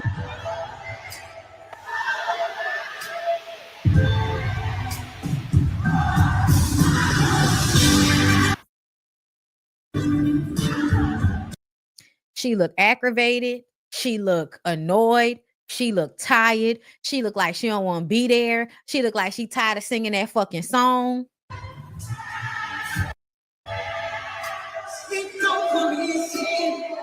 She looked good though. Ooh, I love that costume and them shoes. Okay. But like my girl Erica De Niro says, Mary is out there sweating under lights for money. So I'm very confused about why she thinks Vado is going to be able to make somebody some damn money. You know what I'm saying? Like, this is all very confusing to me. I'm like, y'all fighting like Vado is actually out here making some moves or got some music we didn't heard recently. I don't live in New York, so maybe he is popping in New York. I know there are a lot of local rappers that have some type of fame. You know what I mean? But, girl, I don't know, y'all. But I feel like Vado just wasn't supposed to make it. So speaking of player shit, y'all, let's get into a little Shannon Sharpe. So how do you flip something like the Shannon Sharpe situation? We just... Well, first of all, Shannon Sharpe did not see how to be a player at all. Okay, so let's let's get that out. He must have missed the VHS and the DVD release. Hey, he's 56, so he don't got no excuses. He 56 years old. He should have seen it coming. It was right on. What's that sound? Your ass. It's coming. It's coming. What's that? Man, Skip should have known, not Skip, Shannon Sharpe should have known when that first tape leaked that we got to slow down. Yeah. It's a little bit. It's a little bit too much. Yeah, baby, what's okay now? Talk to it. Are you talking about Instagram Live? Yeah. I didn't even know I was live. Tell me, baby, listen now. Now, if you are going live and you don't know it, you too old. Yeah, if you if you don't even know how you don't even know how. You know how to get on live? We live, of course. Okay. And you got to click to do it. Yes. So he wanted to be live. Let's talk to me, baby. Tell daddy what it is. Tell daddy what it is, right? He full throttle got caught on that one. Everything should have been shut down. Yes. Went to some type of class. You can't talk nasty no more. You can't talk nasty, Shannon. Calm down. Get you a nice, solid woman off to the corner that. Everybody told him to do that, Bill. And just lay low for a minute till it's. What is it? Not even 8-9 months later? I don't think that has been that long. It is not even. He back in them streets. Damn. Understand, he never left them streets. He been fucking with that girl for 2 years. A lot of people keep throwing out there that Shannon is doing all of this to prove he's not gay, and I want y'all to let that go. A lot of men are bisexual. A lot of men will have sex with another man if nobody knows about it, but they still like to have sex with women for a plethora of reasons. Because it helps them get the pat on the back from other men, because it feeds some insecurity inside of themselves, especially black men that like to be with white women.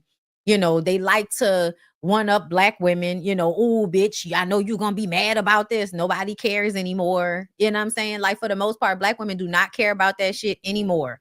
Okay? If you don't fuck with us, we don't fuck with you. Okay? That's just how that goes now.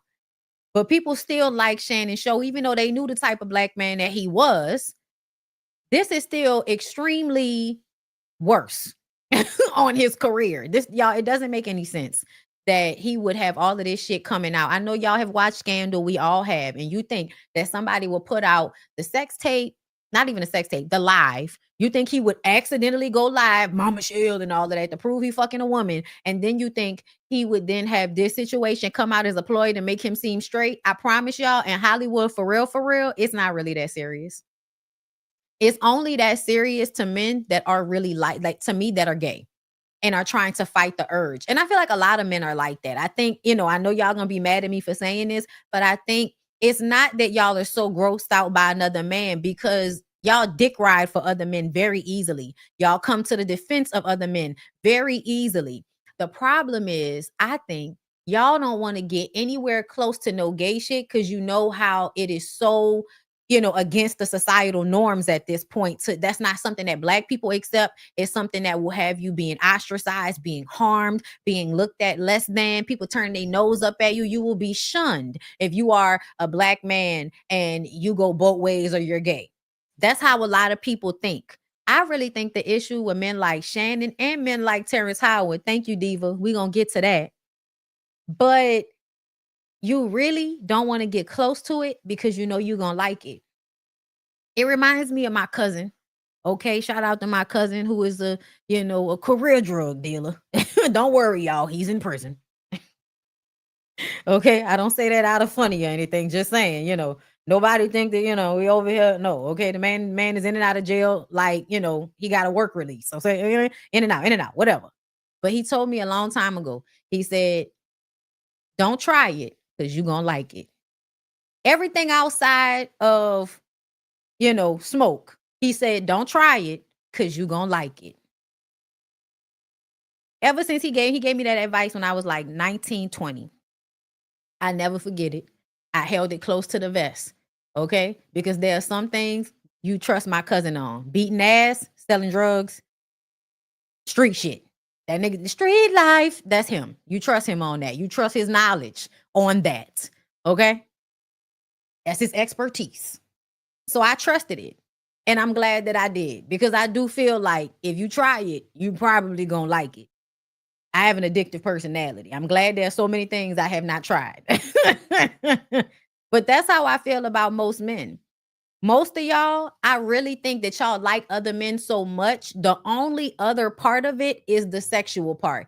And because y'all are so sexual, and because that sex makes up such a large part of y'all brain, when y'all have a preoccupation with trying to prove you're not gay, when you have a preoccupation with trying to separate yourself from anything that's gay, it's because you know if you were to get close to it, you would like it.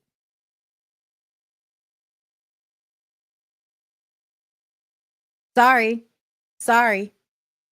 I hate to break it to most of y'all, but that's really what's going on. And that's cool. You feel like, no, I don't like because I just don't like men. That's not true.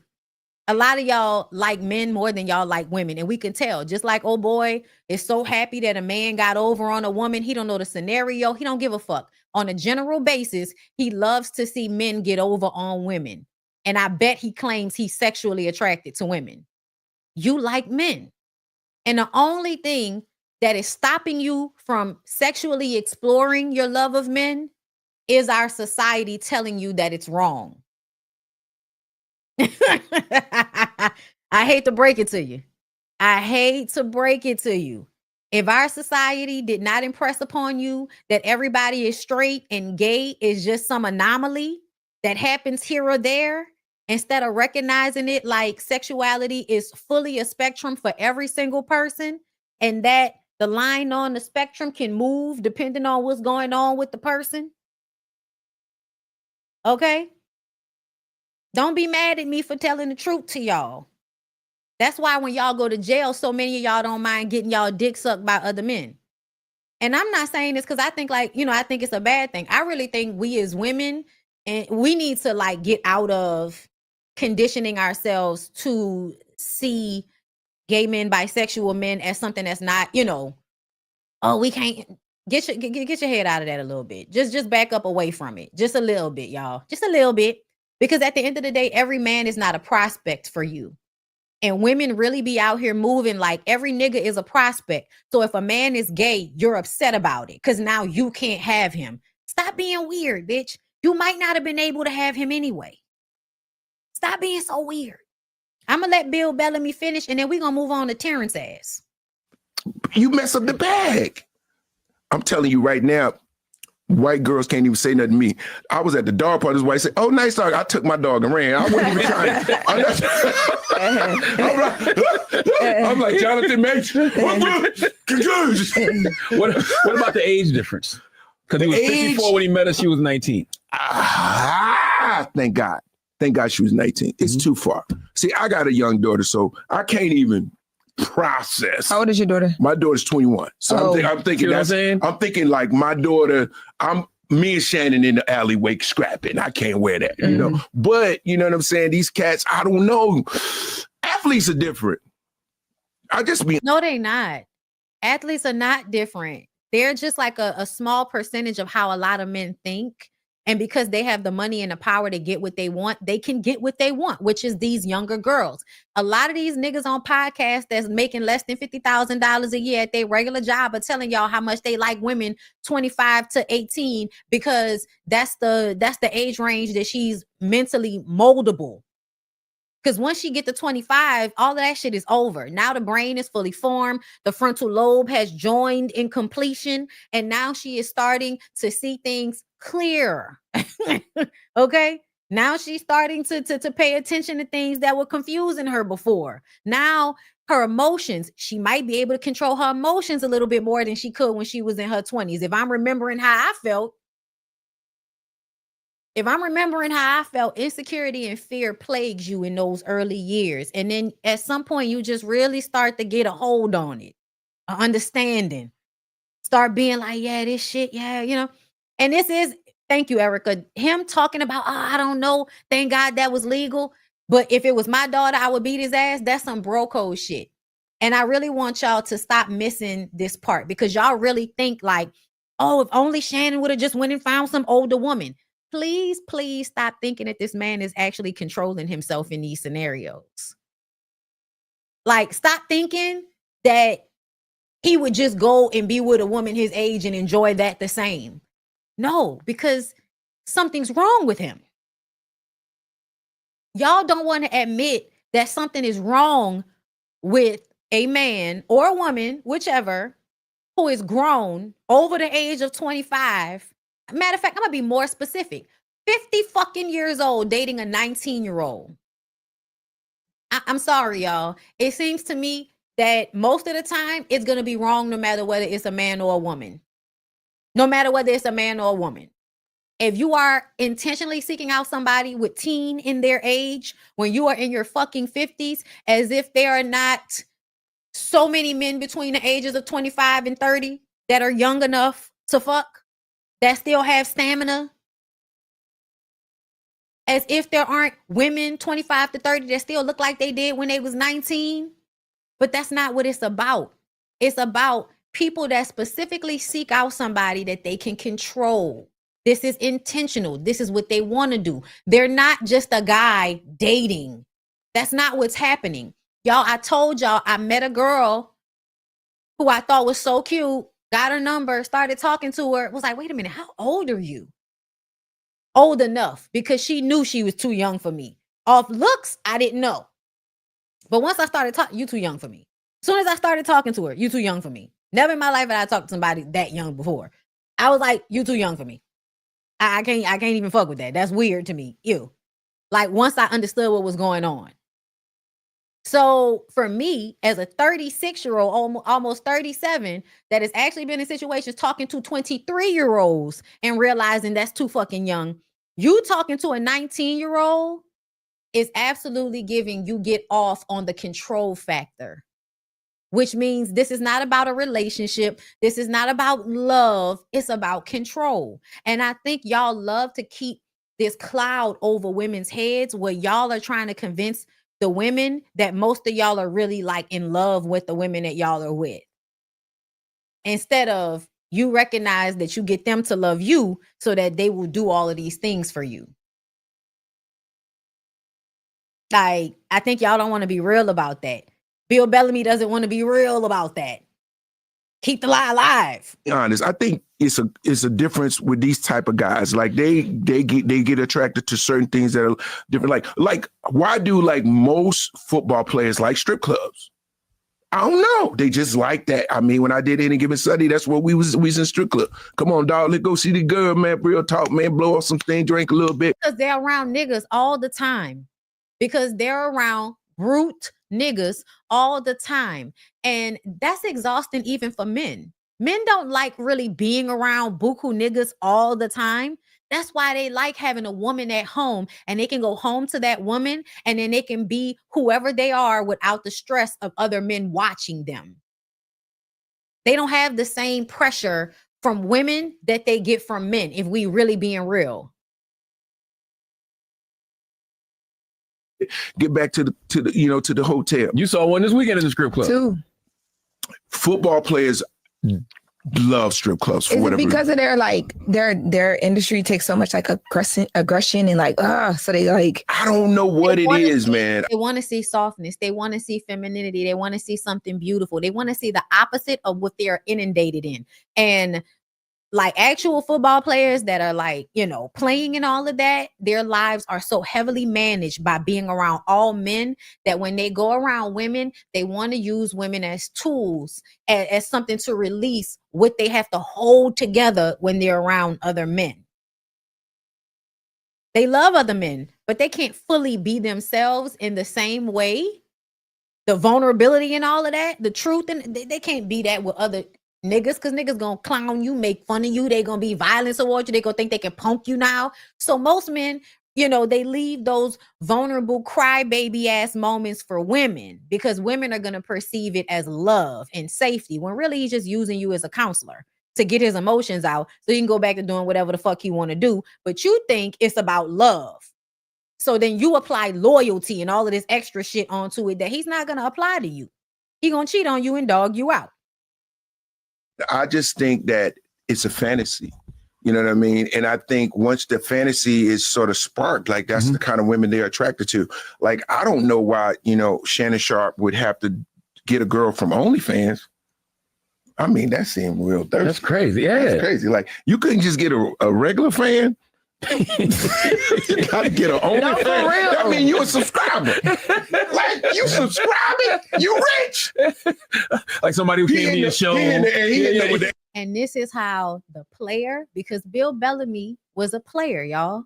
Bill Bellamy had that movie, How to Be a Player. Bill Bellamy was a real player, y'all. Like a nigga in his prime has a certain level of prowess with women, and they are secure in that, right?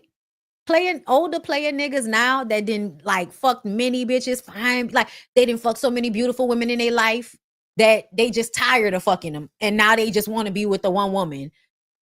Like retired players, y'all, are different. Men like Shannon Sharpe, even though they had access to all of that, they still in some way felt unattractive. They didn't feel the Casanova, the player thing. They didn't have that internal security about how they related to women. So instead of becoming the player or growing into that energy, because they have the money, because they have, being a famous football player, you would think that would help them get that player factor that would give them the confidence to handle real women. But that's not how it works. That's not how it works. A lot of the times, if you don't have the Casanova player nigga effect, by the time you in high school, you're not gonna get it. And you have now internalized feeling unattractive to women. So now you're angry at women because they don't want you the way they want the player nigga. The player nigga, for some reason, has been, macking on women since he was in preschool. We don't get in, that's a whole nother conversation. But it just shows you like this level of insecurity that certain men have, and that having money does not mean that you are secure as a man. It just doesn't. Extra tokens. Turn around, baby. Let me see it. That's why a nigga like Bill Bellamy would never pay for coochie, because I can just go out there and talk to it and get it. Like all I gotta do is go talk to it, and I'm gonna get the coochie. I don't have to go pay for it. People who don't have to pay for coochie don't pay for coochie. Like, yeah, okay, sometimes people pay for specialized things, like people being quiet and all of that. But men like Shannon Sharpe, all you would have to go do is find a woman on your same level with something to lose, and then you would get the same result. Which is why we've never seen Tracy Ellis Ross business all over the internet, because whoever she's dating knows how to keep their business to themselves. And I bet you she didn't have to pay for it. Most funny niggas are players. Yes, men who have good personalities can make you laugh.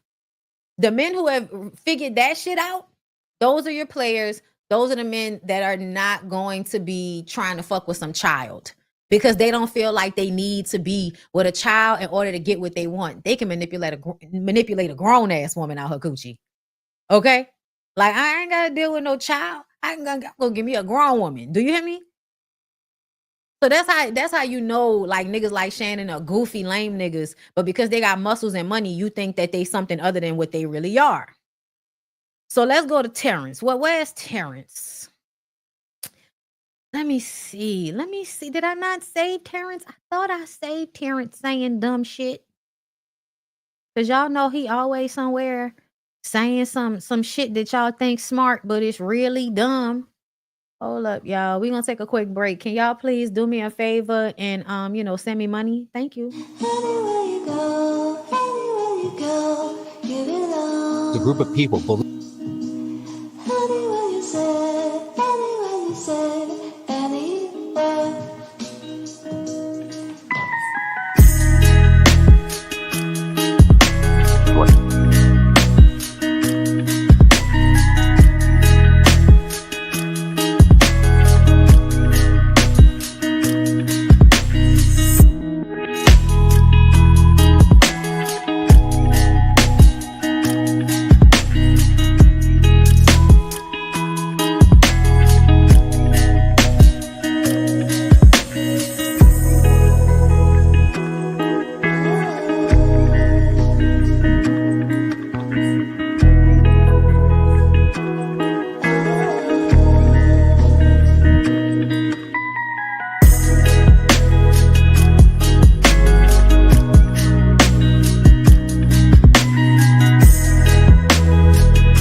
Okay.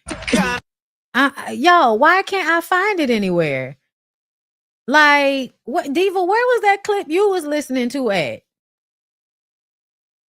Because when I tell you I keep trying to find it and nobody has the actual audio, they just keep putting up pictures and shit. Like, look at this. Like, y'all just gonna put the picture.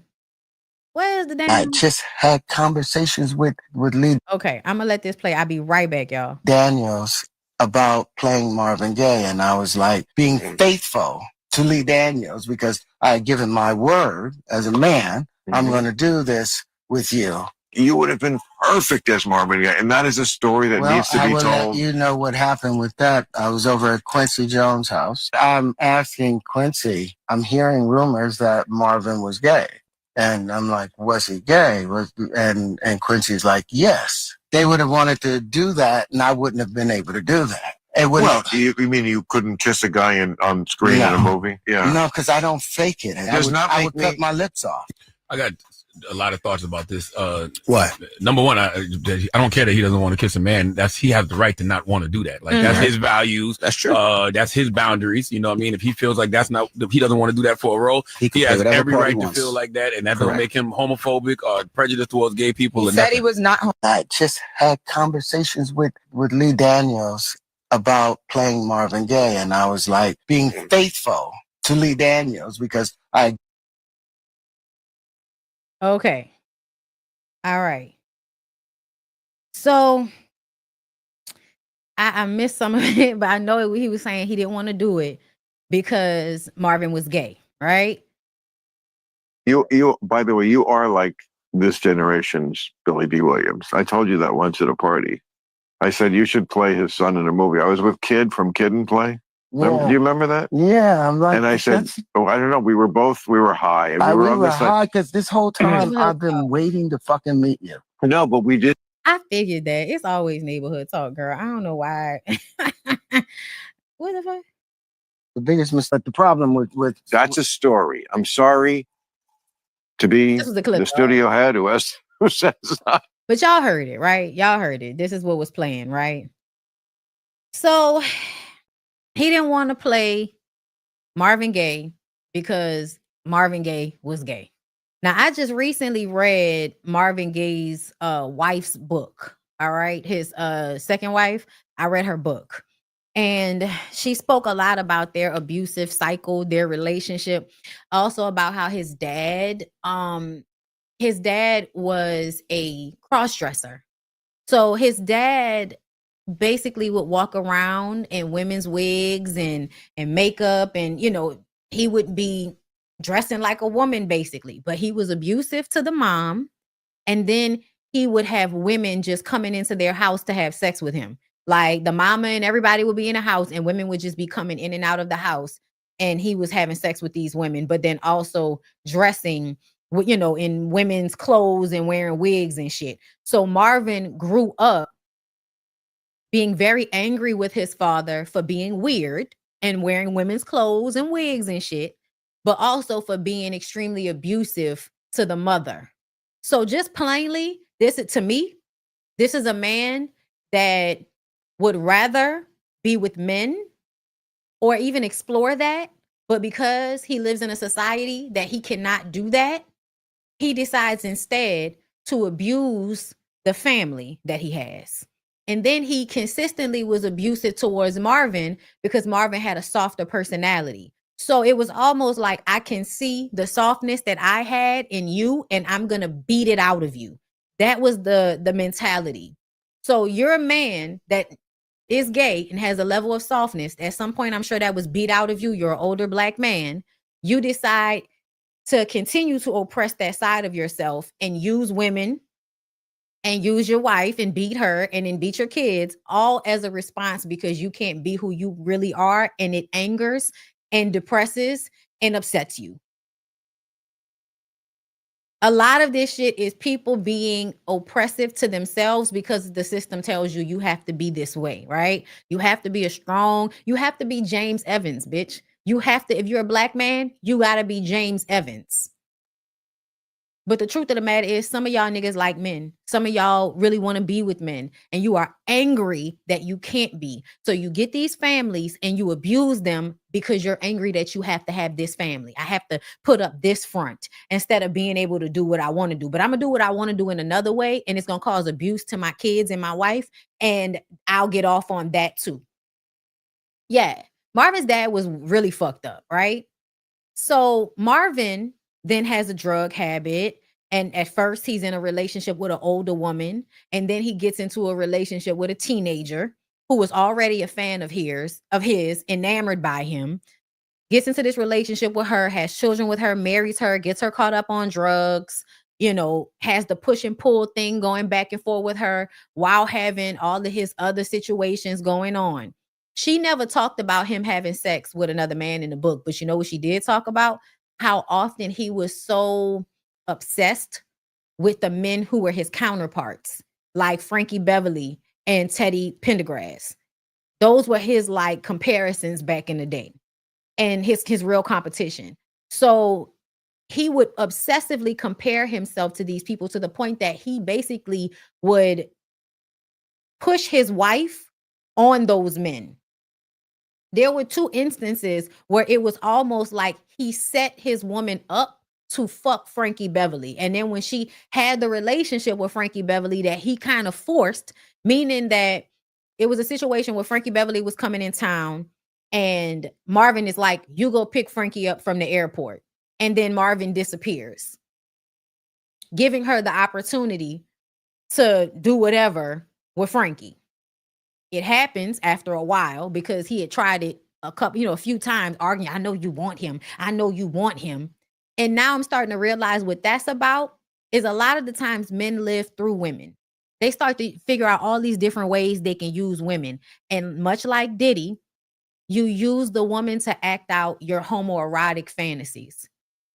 A woman can have sex with a man and everybody's okay with it, right?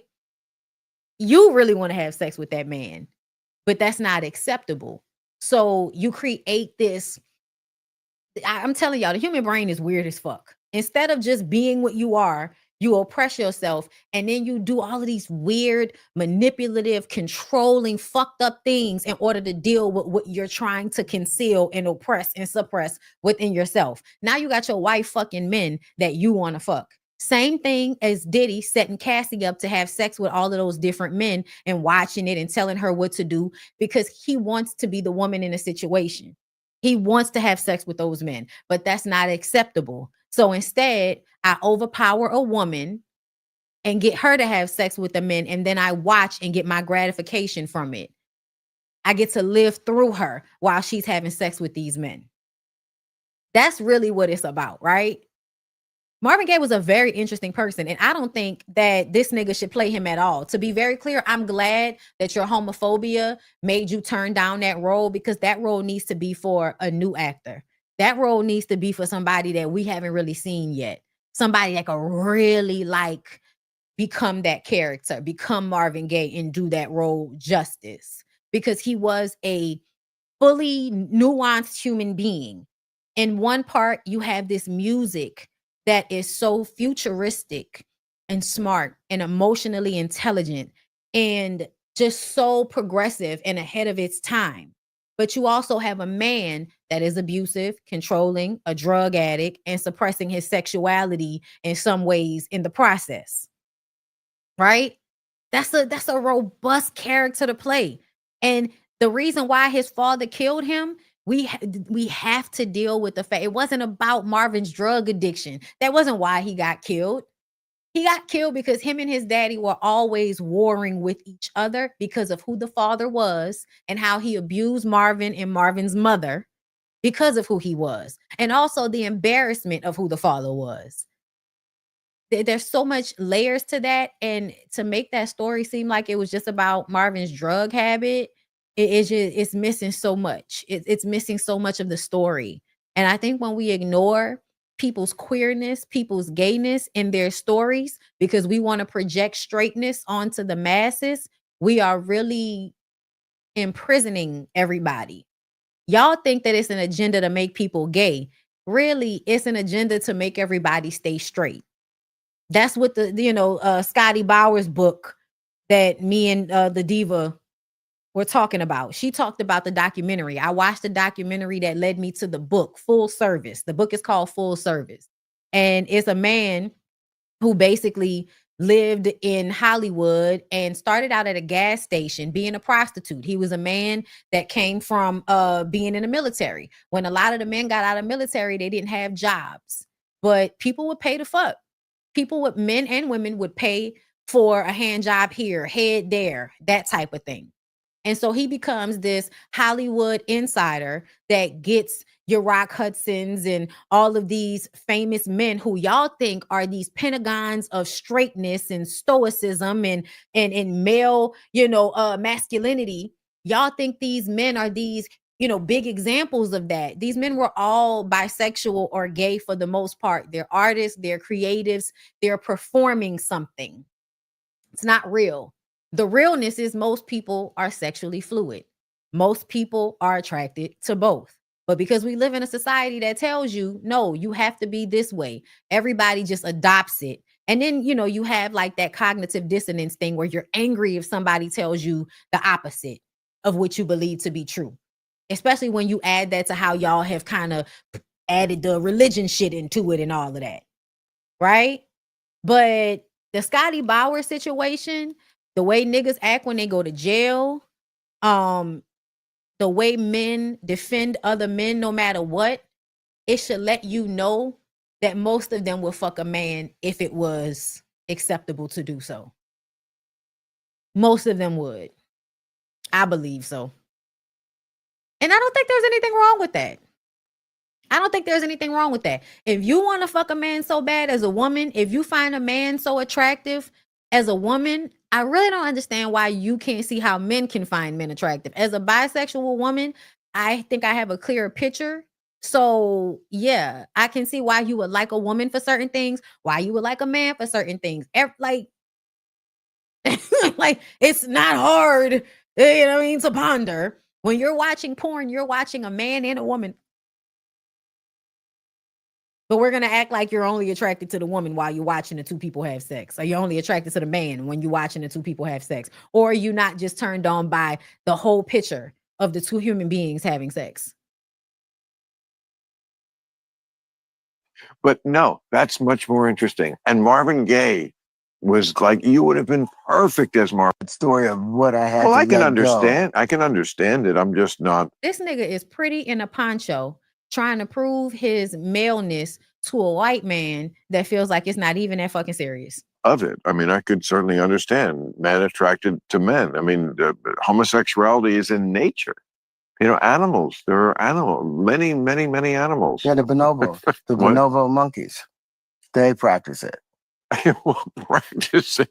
They do. All of them. Their whole When you say practice it, it adds language that means this is something outside of nature. Like to practice something is to create a tradition or to create a way of doing something. That's not necessarily what's happening. People are naturally attracted to what they're naturally attracted to. colony, everything that the bonobos, the entire interaction is sexual. It can't be all of it if they still make No, it, but they they're still do making that. But it's seen in there. It's seen. He's heard commentary by women like Princella in them that use the the monkey tribe, the bonobos, whatever the fuck they call it. It is a matriarchal society of monkeys and how they move. And it just is an example of how, matriarchal societies can be successful without this whole, male craziness shit, this hierarchical shit. In those places. But for me, what my constitution of what matters as a man for me, Yeah. that's the part that I can't Maybe the go. bonobos are gay. Story of what I had Well, to I can let understand. go. I can understand it. I'm just not of it. I mean, I could certainly understand men attracted to men. I also feel like white men don't put these same pressures on themselves as black men do. And I think black men are always trying to perform for white men. And it's very weird because white men are usually the ones that put these systems into place, right? You're performing for this man who you've put kind of as your sky daddy. Like, I hate to say it like that, but I think a lot of black men worship white men in a very sky daddy type of way, which is why I tell y'all that how you view your religion is a direct example of how you are going to handle people, relationships in your life. How you view your spiritual practice will directly affect how you allow people to deal with you. Okay? Terrence Howard is a pretty man in a poncho. Terrence Howard is a pretty man And that is in a poncho. A light-skinned, light-eyed, soft-textured hair, player type man in a poncho. There is a level of femininity that he has, and it makes him attractive. But because we grow up in a society where y'all tell men that they can be anything but feminine, anything but a woman, he's going to have this seriously strong homophobic reaction because he doesn't want to be perceived as feminine. And it's probably something that's been pushed upon him his entire life. You're light skinned, you got light eyes, you a pretty nigga, you soft, you gay. That's how ugly, brutish niggas make fun of pretty niggas that the girls like. In real life, think about it, y'all. Girls will like men that have a certain level of femininity to them because it's called finesse in men. A certain level of femininity is finesse. It's someone being clean, smelling good, well manicured, hair, you know what I'm saying? They take good care of themselves. There's a level of femininity to that. But because everybody feels like men are not supposed to have any feminine qualities whatsoever, y'all demonize it, even though it's what a lot of women find themselves attracted to. You know what I'm saying? And I'm talking about when we would I know a lot of y'all love y'all a brute nigga. We talked about that already. But yes, pimps access their femininity often. Thank you. And pimps were often able to do shit that regular brute like men could not do. They couldn't finesse women in the same way that a pimp could, because a pimp had mastered that masculine and feminine energy, and how sometimes you come with the feminine energy and then sometimes you come with the masculine. They understand the balance of it. And so they perform Their clothing, their sexuality, the way they relate to women, they perform it in a way that is a little bit more balanced. It's still a manipulation, but it's more balanced in its performance. I just want y'all to pay attention to how, you know, your mind assigns certain things based on how we've learned.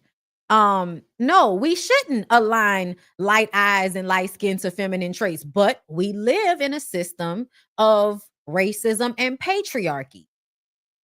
So masculine is dark, big, brute. Feminine is light, white, and fragile. I didn't make it up. I'm not saying we should. I'm just telling you how we're actually perceiving it and viewing it. Terrence said his dad was a pimp. Absolutely.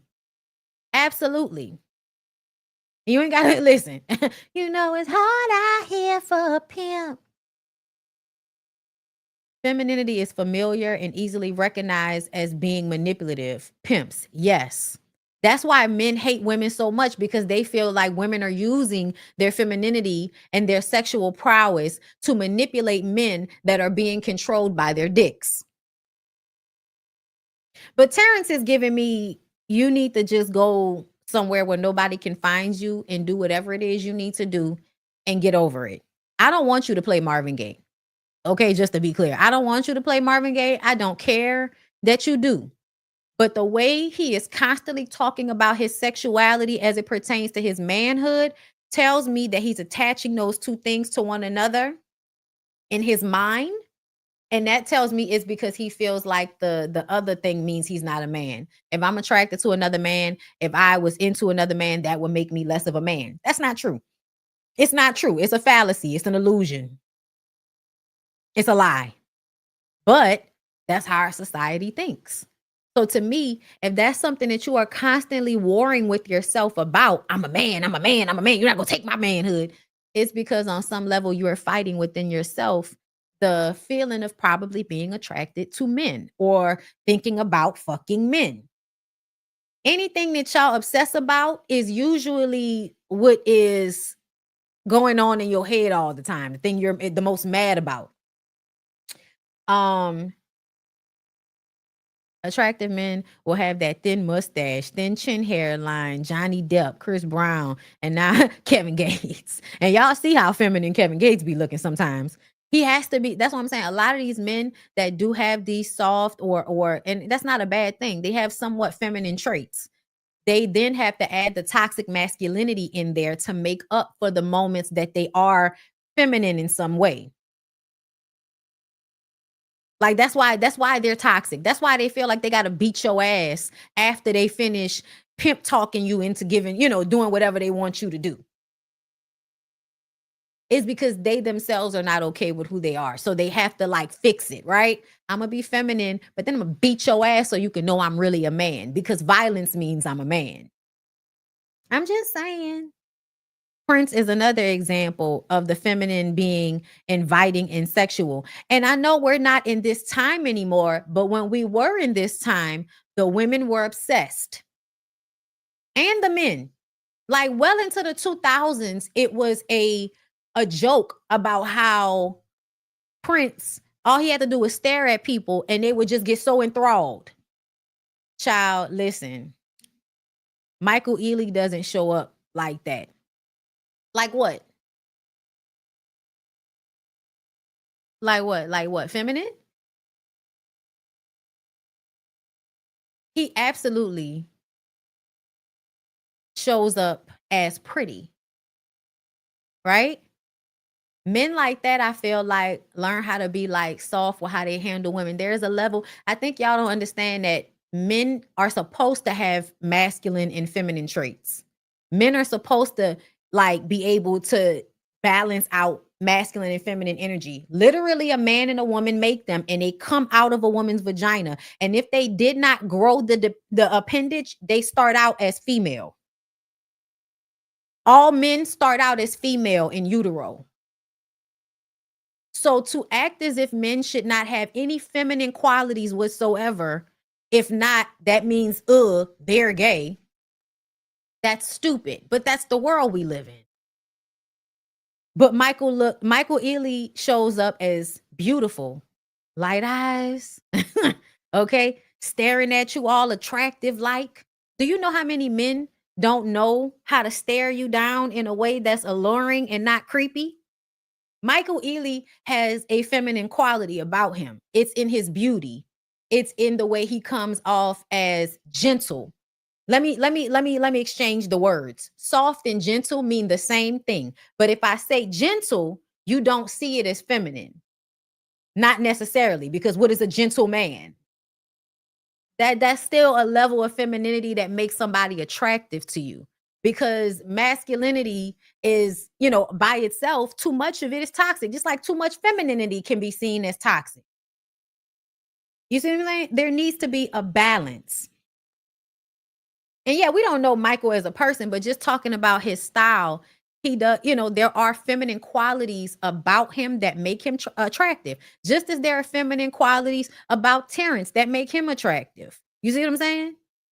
It doesn't mean the person that I feel like we are more attracted to in Michael is that Michael doesn't seem to be warring with his sexuality within himself. So he doesn't have to be hyper masculine at any moment to prove to you anything. He doesn't have to, he doesn't project his person like he needs to prove anything to anybody. It's showing up like I'm that nigga and I've always been that nigga and I'm just gonna handle it how I'm gonna handle it. That's player shit. Just to be very clear. He doesn't have to come in with the hyper masculinity, but we've also seen him play scary, crazy niggas, right? We've seen that, right? Because there is a subset group of light-skinned men specifically that know how to soft talk and be all, gentle with a woman and then turn around and backhand slap the fuck out of her and then be like, I'm sorry, my daddy beat my ass. Manipulating using these same type of emotions. You know what I mean? But I understand what you mean, but I wanted to point out there are similarities, but no, they're not exactly the same person. And when I see Michael Ealy, the aggression I see from him is not somebody warring with their sexuality. It's somebody that, is just basically like, I have a crazy switch. I think most people do. Most people got a crazy switch. Oh, yes, beige rage, if you will. He doesn't perform how Terrence Howard is performing for Bill.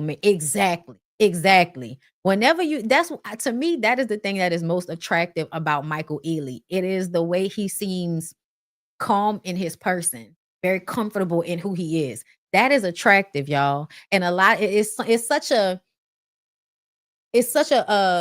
what is it? Intangible thing. It's such an intangible thing that you don't always see it. But when you see it, you like it. There are a lot of us that don't like pretty niggas like that because we know how they can sometimes be. But when you encounter them pretty niggas that's cool about it, bitch, be swept up. Do you hear me? A lot of us don't, may not prefer the lighter complected men, as black women. We've been taught, you want a strong, dark hand, all of that shit. But baby, let Michael Ealy see you across the room and start looking at you and walk over. Bitch. We're all gonna like light-skinned men that day. It's energy, y'all. It's about energy, and it is about when people are able to be confident within themselves, when they're not warring with something so violently. Terrence Howard seems to be warring violently with his sexuality. That's all. That's all. Let me see. There are other things I wanted to talk to y'all about. That's why I didn't know what the fuck to put up there, because I was just like, we're gonna talk about a whole bunch of shit. Okay, I'm about to get off of here in a minute, but let's see. So because I can always, come back to y'all with more of this stuff. Where do I want to go next? Where do I want to go next?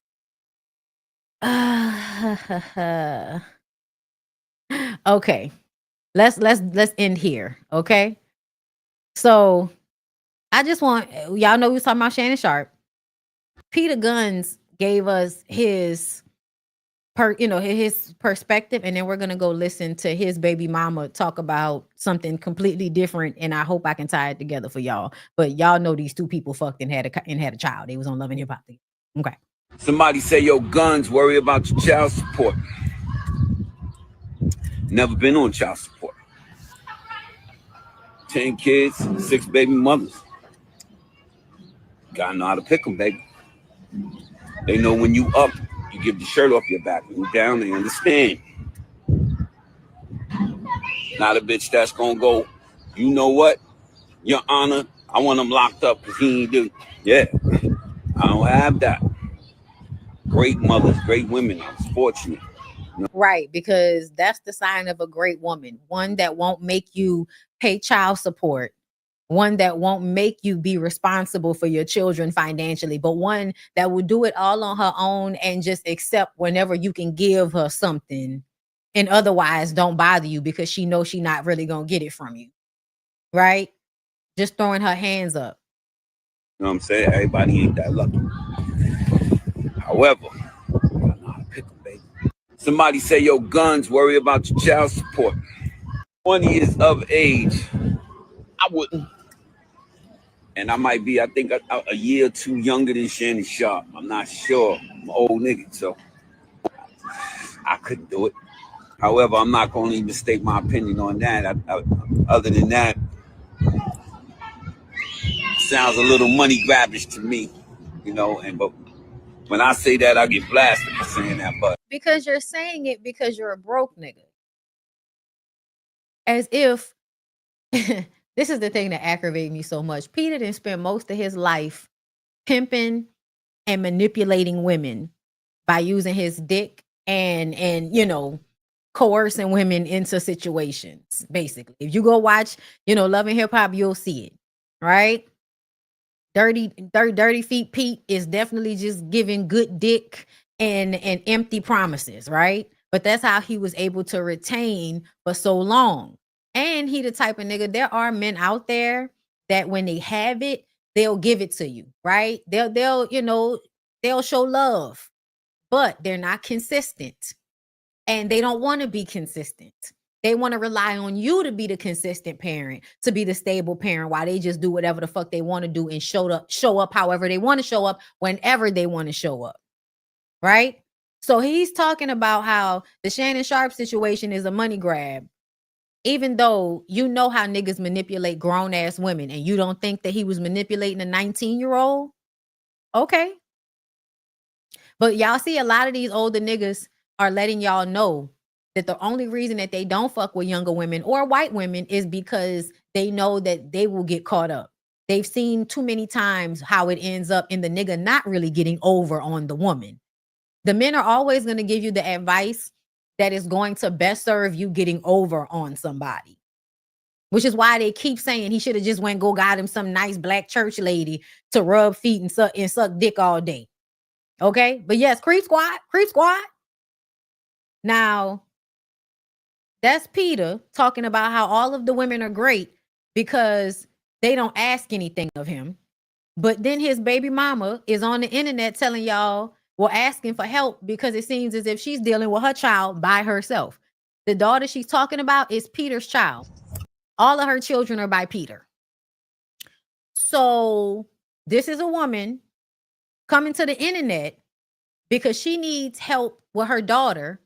And where's the nigga? On the other side of the internet, not being of help, but talking about how she's a good woman because she doesn't ask him for help.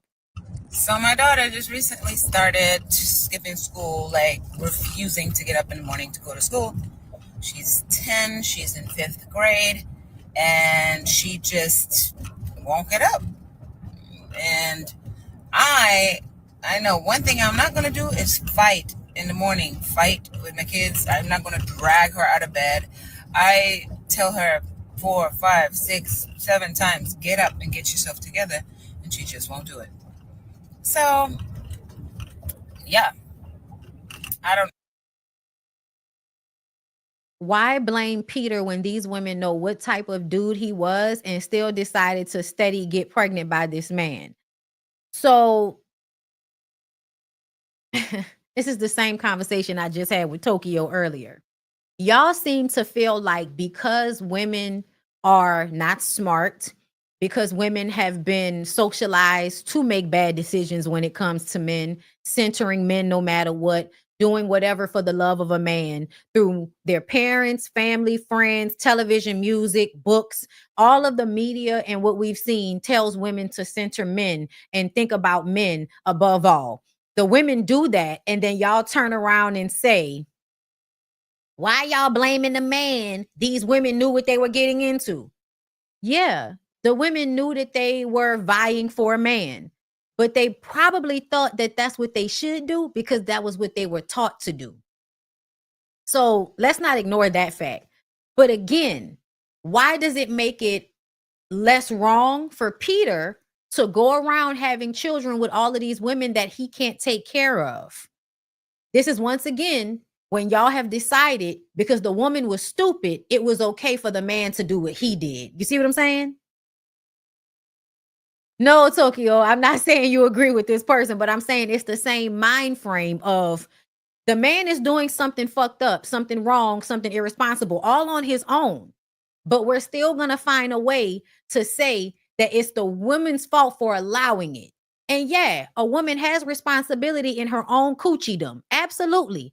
But he has a responsibility for the 10 children he went and created when he did not have the money to take care of them. He had the responsibility to keep his sperm from swimming into a woman's uterus and her egg picking it because the sperm was strong and good. He ain't shit, but his sperm is strong and good. So he's out here having unprotected sex with all of these women and having children he can't financially take care of. So just as you feel like the woman is responsible for having children, you have to understand the man is also responsible for having children that he cannot take care of, that he is not there for. And I feel like when women who are really, I think, misguided and just really are indignant about what they don't know, like they're ignorant, they don't recognize what's actually happening because they're always being sold on love and feelings and emotions and not the facts of how things are actually playing out. Because if women really were being set up to pay attention to how things are actually happening versus their feelings, Peter would never be able to get any of these women pregnant. Peter manipulated those women over and over and over again. He sought them out even when they tried to get away from him. So to me, it's like it doesn't matter what the woman does. The man is still going to do what he's doing. You haven't seen Amina or Tara go and have any more children with any other dirty dick ass niggas, have you? You haven't seen that. But you saw him go and get buku chicks pregnant. And I'm not sure if he got somebody else pregnant after Amina. I'm not sure. But to me, Peter is showing you a pattern of going around having sex with children he can't take care of. 10 children. Amina has 2. I believe Tara has 2 or 3. 3 children, I believe. So these are women who, once they understood what was really going on, they left Peter alone and they went and focused on themselves and their children. What is Peter still doing? Out here being an old nigga trying to find another woman to manipulate and taking care of him? Probably. Know how to handle this. Not coming on here for parenting advice, but I'm just curious. Like, I don't know. I mean, consequences are going to be like no iPad, no buying anything today, you know, like she just doesn't care. She still won't go. This happens every now and again, not every day, but still, I'm just wondering, like, what do I do? She will not get up for school. She will not go. Well, so of course, a lot of us want to know why. Right? And I feel like that's the bigger question, because as soon as you find out your kid doesn't want to go to school, it's probably because something is happening at school that is making them feel uncomfortable or that they really don't want to deal with. Okay? That's probably what you should go do. You should go inquire, ask your daughter, go to the school, talk to her teachers, find out what's happening at the school and the reason why she doesn't want to go to that school. Are you talking to her? Are y'all having conversations? And I feel like Amina seems to be a very like in-tuned mother and probably doesn't want to Yeah, no. Amina probably doesn't want to beat her child. She wants to try to fix it, but like, I want you to want to go to school. So what's the, you know what I mean? Like, are you having conversations with her, Amina? Are you asking what's going on? You need to go inquire.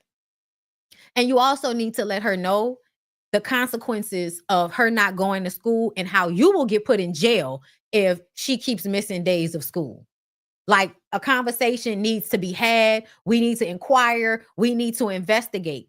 My first impulse would not be to force my child out of the bed to go to school. That's not my first impulse. My first impulse is to be like, okay, are you not feeling good? Do you just need a day off? Because I used to feel like, y'all gonna be for real.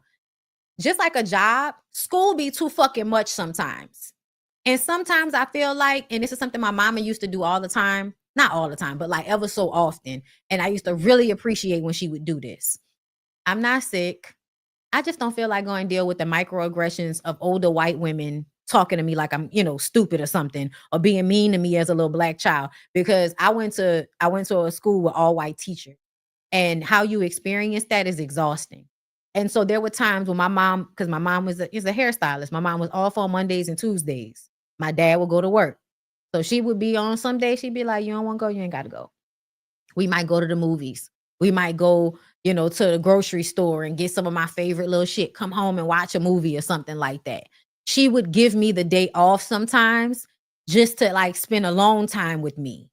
And so I feel, and I'm not somebody, I grew up in a household of fear. So I was never going to be like, no, I'm not going to school. That's not how I was raised. I wasn't going to respond that way. But the fact that there were times that she really didn't make me go, I really valued those days.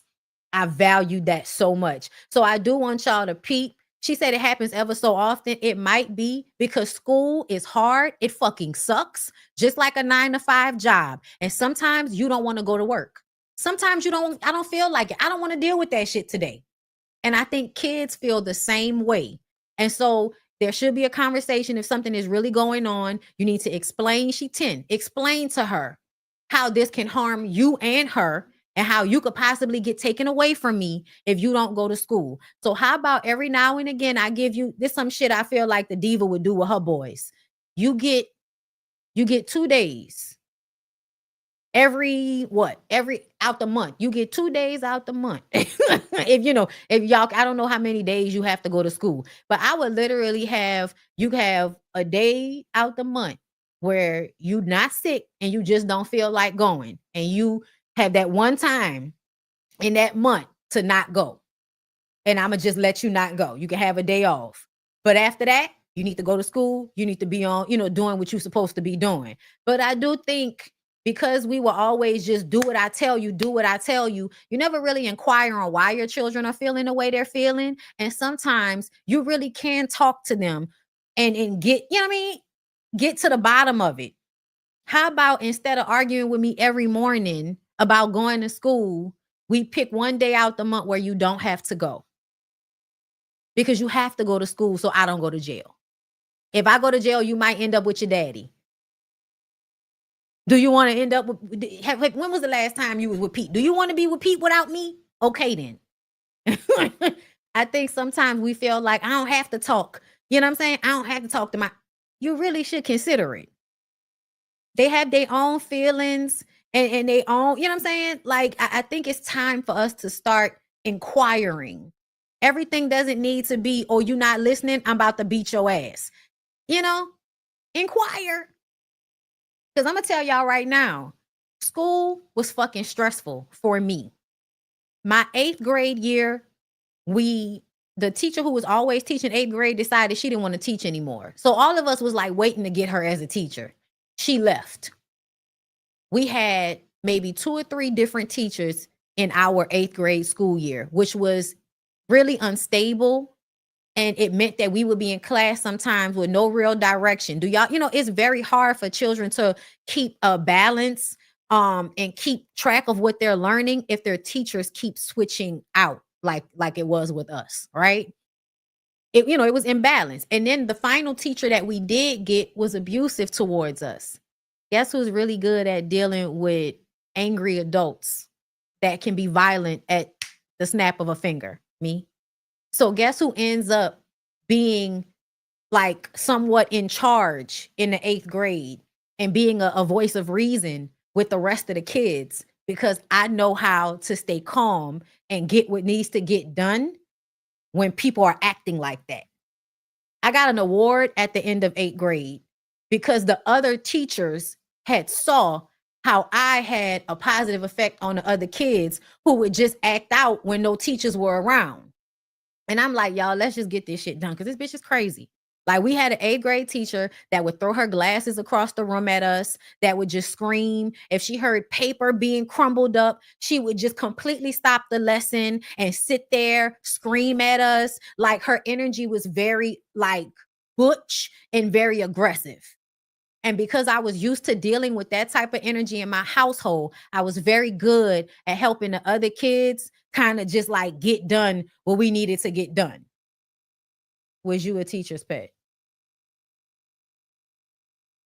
Do I look like I'm a teacher's pet?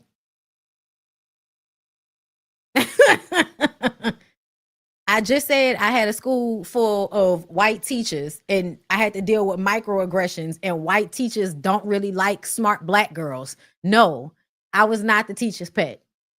I could not be because I was black. And all of my teachers were white. Now, once I got to high school, there were a couple of teachers that, yeah, I used to be in their room for lunch because I don't like some of you hoes, and my teachers be cool. I actually had child, and she reminds me of Erica, and I think her name was Erica, and I think that might have been my English teacher at the time. We used to hang out in her classroom. Our Western history teacher, we would hang out in her classroom. And then the white dude that taught us math, anybody that went to Easton, y'all might remember this, Warren Easton Fundamental High School. You know what I'm saying? There are certain teachers that you don't like. So in real life, they got a teacher that's fucking football players. They got a teacher that, don't teach you nothing and is just there to collect their check. They should have resigned about 5 years ago. They got teachers that's gonna get in your ass and make it hard, but you just do what you gotta do and keep your head down. Like, no, I was not a teacher's pet. No. I was just a child that was really good at dealing with angry adults. Okay? That doesn't make you a teacher's pet. But there were teachers that I liked, and there were teachers that I didn't like, but never not like, oh, I'm telling on everybody. No, I was never I'm a tell on people. No, that's another thing. When you grow up in a household where you have to keep secrets to protect everybody, you're not the one that's going to go and tell on everybody. That was literally the reason why I got targeted at prep, because I wasn't telling on nobody. Maybe y'all have watched my video about my experience at Xavier Preparatory High School out here in New Orleans, an all-girls school that no longer exists because of how they focused so much on reprimanding the girls for every little single thing that we did that showcased us as being teenagers. They were like on top of us. They were literally crossing so many boundaries with us at that fucking school. Okay? And one of the things that they kept doing with me, I got called to the office every Friday. I want to say for at least a month. I had got a Saturday detention because I was late. I never really got in trouble in school for, insubordination or whatever, even though I'm a talker and I'm one that's going to ask questions. But because of my upbringing, I learned how to be respectful and kind of stay in my lane so I don't get in trouble. Because if I get trouble in school, I'm going to get in trouble at home. So I was one of the ones that just did what I had to do to get it over with. All right. That was my mindset. When I was at prep and I kept getting called for that detention, even though I had already served it. They kept calling me to the office every Friday for a month before I got kicked out. Do you know why? Because they wanted me to tell on the other gay girls. They knew I was friends with the gay girls. I was still kind of closeted at the time, but there were girls that were out, right? I'm friends with a lot of the girls that are obviously gay, right? They know stuff is going on because I got a little girlfriend here or there. And there are some people that will go and tell the principal and tell certain teachers what was going on. And then those kids would end up being targeted, i.e. me. My girlfriend didn't go to prep, so it was harder to catch me up. So they would basically keep calling me to the office to make me feel like I was in trouble. So then I would then start telling on other people. If I would have started telling who was going with who made out with who hung out this weekend and kitty clicked or whatever, if I would have started telling our vice principal, if I would have started telling Ms. Oubre and them about what was going on with other students, then I wouldn't have probably gotten kicked out of school. But I don't tell on people because that's not my personality. Okay, so yeah, no, not a teacher's pet, but just somebody that learned from other people's mistakes and learned how to move around and get around. I do it to this day. I know how to speak up when I need to speak up, and I know how to just maneuver and move around people that's looking for an opportunity to let out whatever they fucked up shit is on me. So yeah, no. But yeah, y'all, it child, that was a whole situation. Then I go to Warren Easton and nobody cares about any of that. So I'm able to just go to school, bro. Just go to school. Just go to school, go to class, and take my ass home. It was funny how we was always getting in trouble. Like we would get detentions for being late as if our parents weren't dropping us off to school. Like I was late because of my mama, not because of me, but I was the one that was getting in trouble for it. They were enforcing heterosexuality. Yes. Yes, they were. You're not supposed to talk about being gay. It was really this huge thing that because it was an all-girls school, a lot of us were. Also, a lot of us were trying shit. This is a formative years. A lot of us are trying shit. Okay? But a few of us are already fucking men, boys. Okay? So it's a lot of heterosexuality going on. They got girls pregnant and all of that. But they were hyper focused on kicking all of the gay girls out. The idea was, if we can prove that you're gay, we're going to kick you out because you're influencing the other kids to be gay. That was the idea. When the truth of the matter is, I was gay before I got the prep.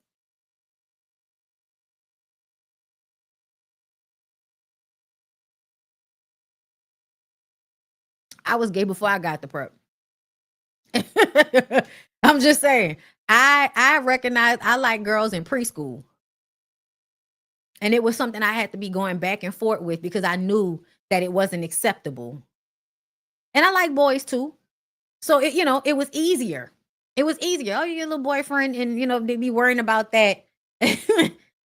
But child, when I finally did get that first girlfriend, child, it was over for you niggas. It was over for you niggas once I got that girlfriend. And then it was my mom's turn to be mad at me about something. My dad was relieved. She's not going to get pregnant. Okay? But that was still two people parenting me. I feel like Amina is over there parenting her child by herself, while Peter is on the internet talking about how she's such a great woman because she don't ask me to help her with shit. She over there struggling, trying to figure out how to deal with our daughter. And I'm online talking about how 19-year-olds are, trapping grown-ass 50-something-year-old men. Y'all don't see the mentality? I went to an all-girls Catholic school and they weren't doing stuff like that. There were other all-girl schools that were Catholic that didn't do that. But prep specifically. And honestly, a lot of us believed it was because our vice principal, child, y'all know Owens, the vice principal's niece, the vice principal's niece, who is now famous, was gay. And she was outwardly gay.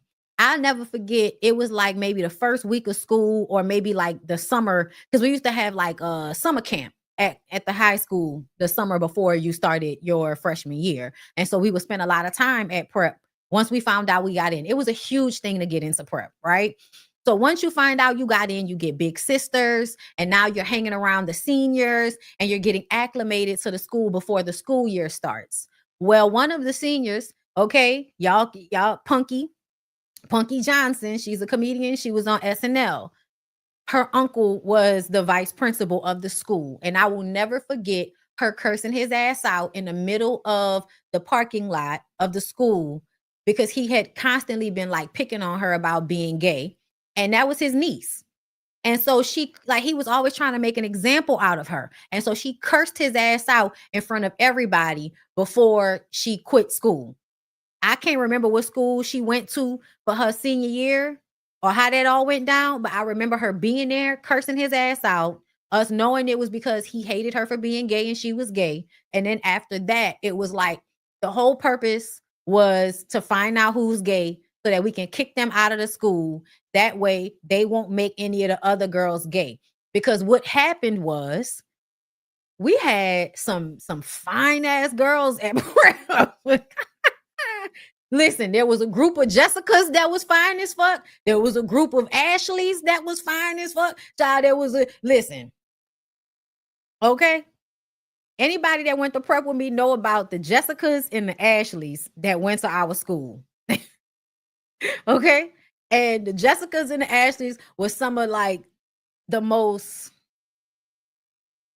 to teenage girls back then, like seductive personalities. Not in a bad way, but they was shive. They was fine. They was pretty. They had a lot of swag, a lot of, charisma. There was another Jessica that I had the hugest crush on back in the day.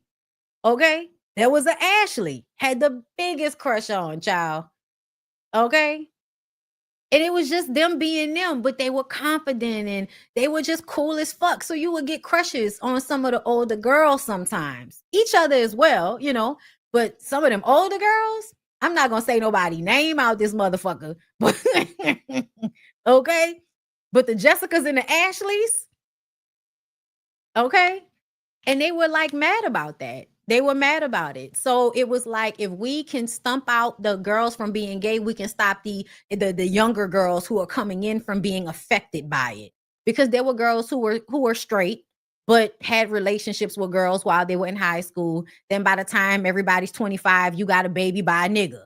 You know what I'm saying? So if you were messing around with girls when you were in high school, by the time you got to 25, you had gotten knocked up by some nigga. So I don't know why they made such a big deal out of it. The girls that were going to end up with men were going to end up with men anyway. But when I tell you, Bondy was a smooth little bulldagger back in the day. I don't know who the fuck that is, but bitch, don't you ever in your fucking life call me no bulldagger. Don't play with me. And no, I was not. Smooth, yes. But I know you see me. I am a femme. Like, don't play with me. Y'all are weird. Fucking bulldagger, bitch. You got me fucked up. Okay? Like, in lesbian land, you don't like that shit. No fucking bulldagger, bitch. Fuck wrong with you? Look, y'all gonna get enough of calling me these names and curse y'all fucking asses out. Okay? Don't be slurring me, ho.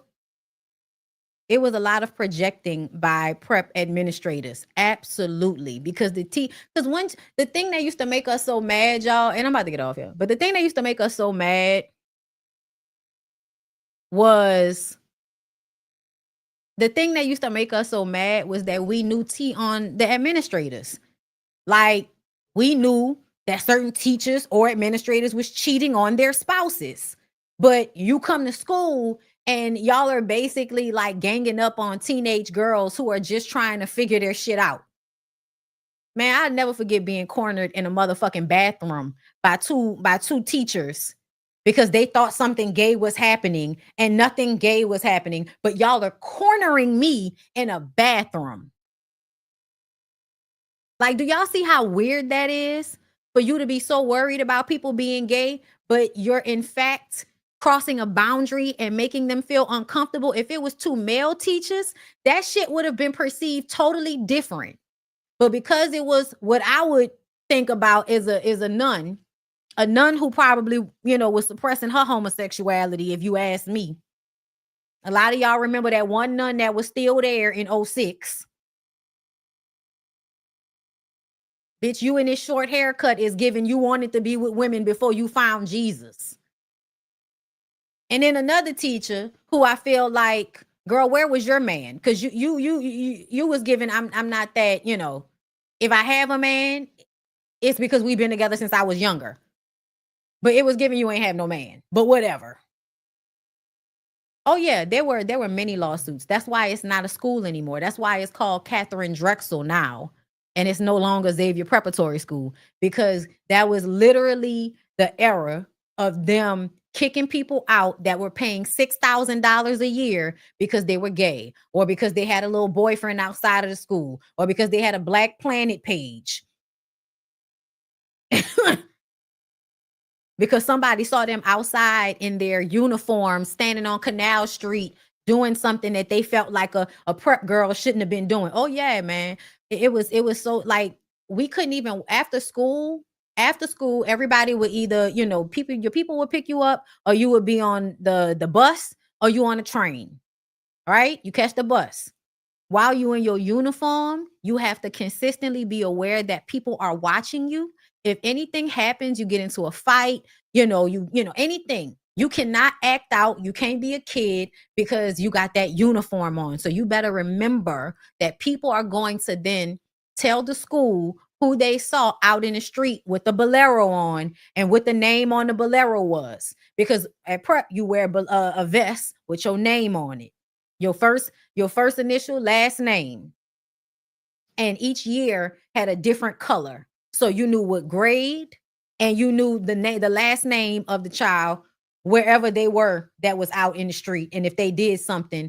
And the thing that made me so mad is when you think about this, a person can literally go to our administration and lie on a kid and say, oh, I saw this kid doing something in y'all uniform. And you would go back to school with no knowledge of anything and be punished because of it. That was our experience at that school. That shit is traumatizing as hell for a teen. You think? Why do y'all think my commentary is the way it is? Why do y'all think I want y'all to think sometimes a little bit deeper about some of these things that y'all do? Because I literally grew up being traumatized and abused in several different ways for several different reasons by several different people.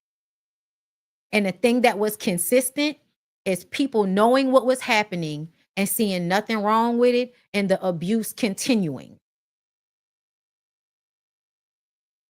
That is my experience. That's why my commentary is the way it is. That's why I talk to y'all the way I talk to y'all. That's why I don't get up here and say fake shit for clicks and views. That's why I'm not willing to change my outlook or perform in any type of way that I feel is in opposition to who I am now. I cannot be fake up here with y'all. I can't. If I was performing like everybody else, I probably would have had 1 million followers by now. But because I'm going to get up here and tell y'all the truth of my understanding every single time, and it's not always something that y'all want to hear. I know when my family, when people who know me in real life get up here and they listen to my commentary and what goes through their mind and how they ready to argue with me out in public or in the street or mad at me about whatever I'm saying up here, I'm saying it because I went through it. I'm saying it because I understand narcissistic abuse from how it feels. I had acid reflux at 16.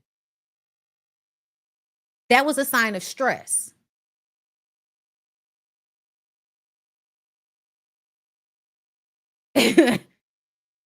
I went from having 20/20 vision to wearing glasses in 1 year.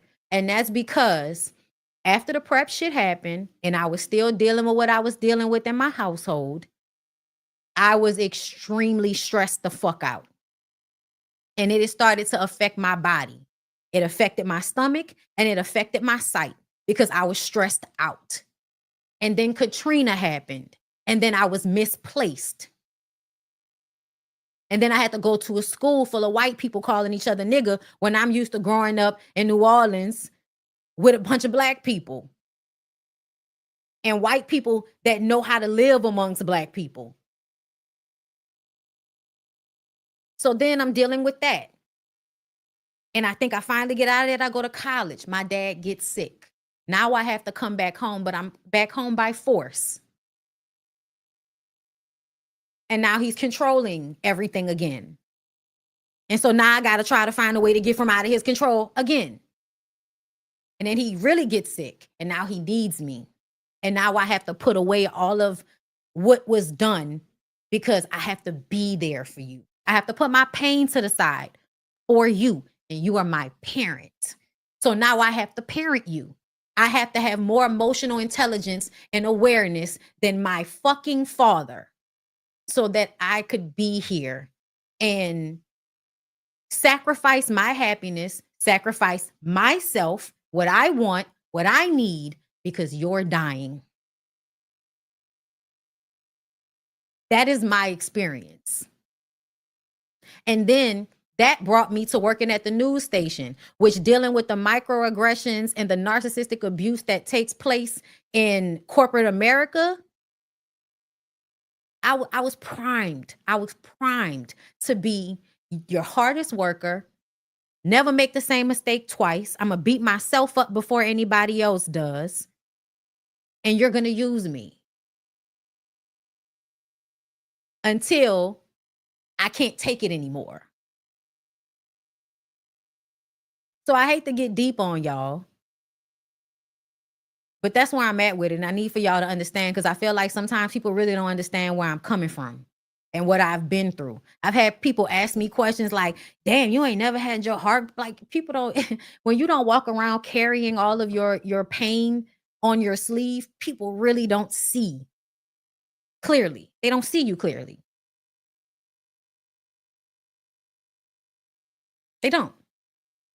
So y'all see my commentary. She hate men, pushing a gay agenda, not knowing how much of what I am saying comes from my experience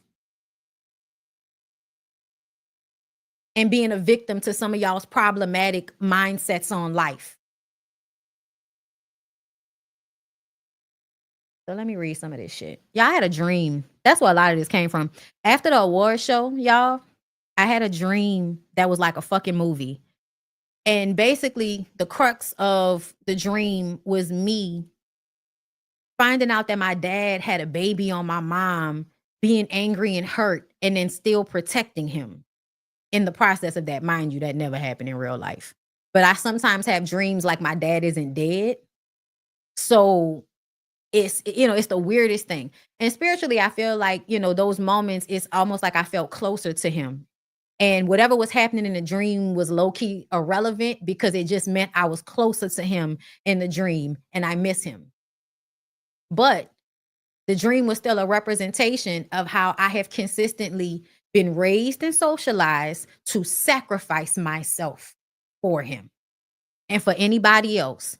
And that's where you get your people pleasers and all of that type of shit. Kavan, thank you for the super chat. Back-to-back YouTuber of the year. Congratulations. Thank you. Hey, Kate, thank you for the super chat. Hey, beautiful Bondy Random. Are you going to Cash Money Tour? I'll be in Biloxi for the show. I don't think so. I might. Who knows, girl? Y'all know sometimes I just be out here. Patty Chevy, thank you for the super chat. Let's be real. If the gorilla has a coochie, a big ass, save the gorilla. Absolutely. Because we know how y'all like to fuck animals and shit too. Nikki Willis, thank you for becoming a member. Jay Ray, thank you for the super chat. Preach, Bondy. My mom taught me to prioritize my own hobbies and friendships, not just a man. It's called building community, so you're not isolated. Absolutely. Sisters Keeper, thank you for the super sticker. Hey, DeQuasia, thank you for the super chat. I hate when they tell people to watch the whole segment, because 9 times out of 10, the entire interview will be just as bad as the viral clip. No, for real. Every time. Okay, Scotty G, thank you for the super chat. Not listening to Vado in NYC. That's what I thought. That's what I thought. Kavan, thank you for another one. The clip you were looking for is in Love and Hip Hop Season 3, Episode 10. Thank you for that. I actually might pull that up before I get off of here, if y'all want me to. Gypsy Bell, thank you for the super sticker. Kia M, thank you for the super chat. Great show, Bondy. Thank you so much. Summer D, thank you for the super chat. You don't know how many work days you've gotten me through. Thanks for the show today. Congratulations again on your award. Thank you so much. Bio Mist Flores, thank you for the super chat. Of course, the final boss of New York Dominicans will support Shannon Sharpe, right? Listen. Kimmy Kim, thank you for the super chat. In Houston, I feel like these kids are never in school. My niece got a week off every month since the C-19. Really? Child. J Jersey Girl, thank you for the super chat. Sister Marine, our principal, my Catholic school. Child. Thank you, Just Tokyo, for the super chats. Love you, Bondy, even though you got me together. I love you too. And it's not for me to get you together. I just want y'all to just open up your mind a little bit because sometimes it's just about perspective.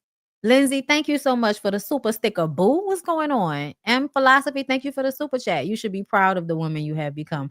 I am. Thank you. I really, really am. I am. And it was probably one of the last fucked up relationships I had. The girl told me, she was like, I really admire your ability to be close enough to your pain to empathize or to recognize it, but then also not close enough to not be fearless in the way I approach my life. You know what I mean? So yeah. All right, hold up, y'all. We about to find that shit. Hold up. Love and Hip Hop. Love and Hip Hop, New York, season 3, episode 10. Let's see if we can find this hoe and pull this bitch up right quick. Okay.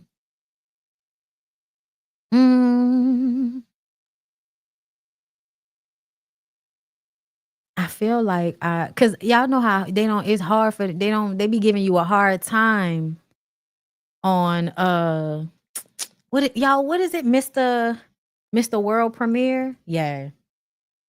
Let's see if Mr. World Premiere still got that shit up on their website.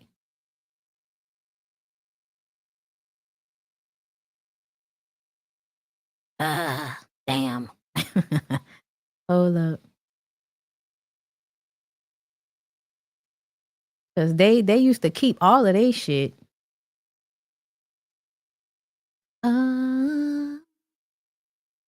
Okay, hold up. Let me look.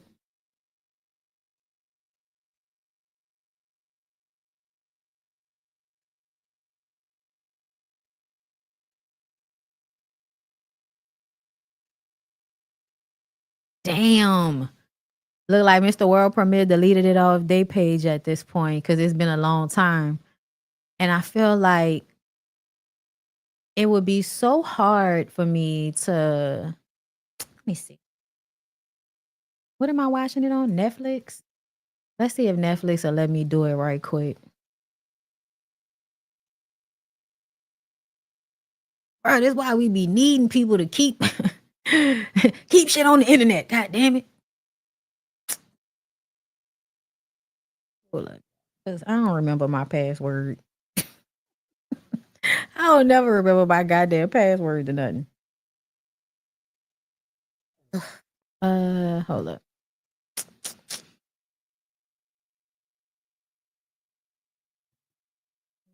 We about to try, y'all. Hold up.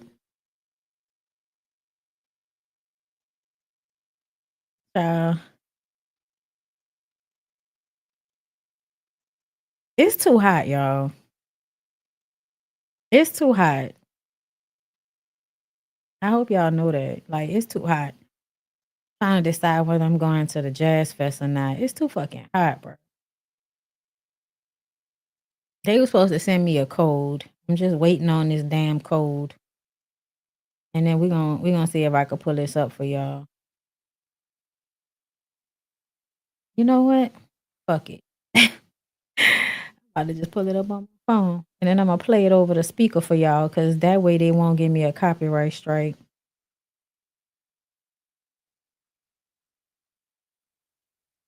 That's what I'm doing. All right, y'all. Hold up. I'm coming.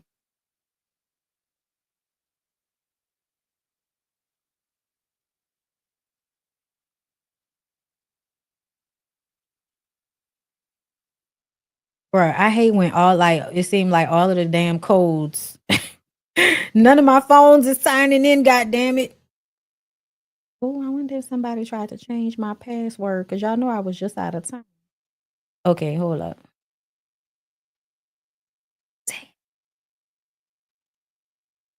Okay, here you go.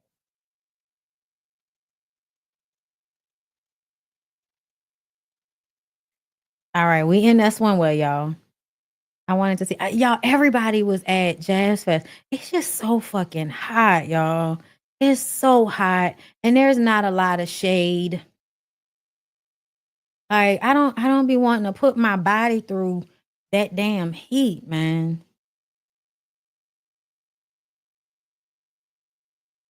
All right, hold on.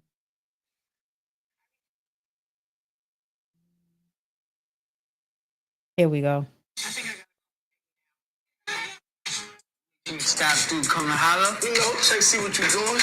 It's crazy, man. Like, Yandy, she's like a different type of breed. Like, all right, I f***ed up one time, I f***ed up 2 times. My 3rd strike, she could be going forever.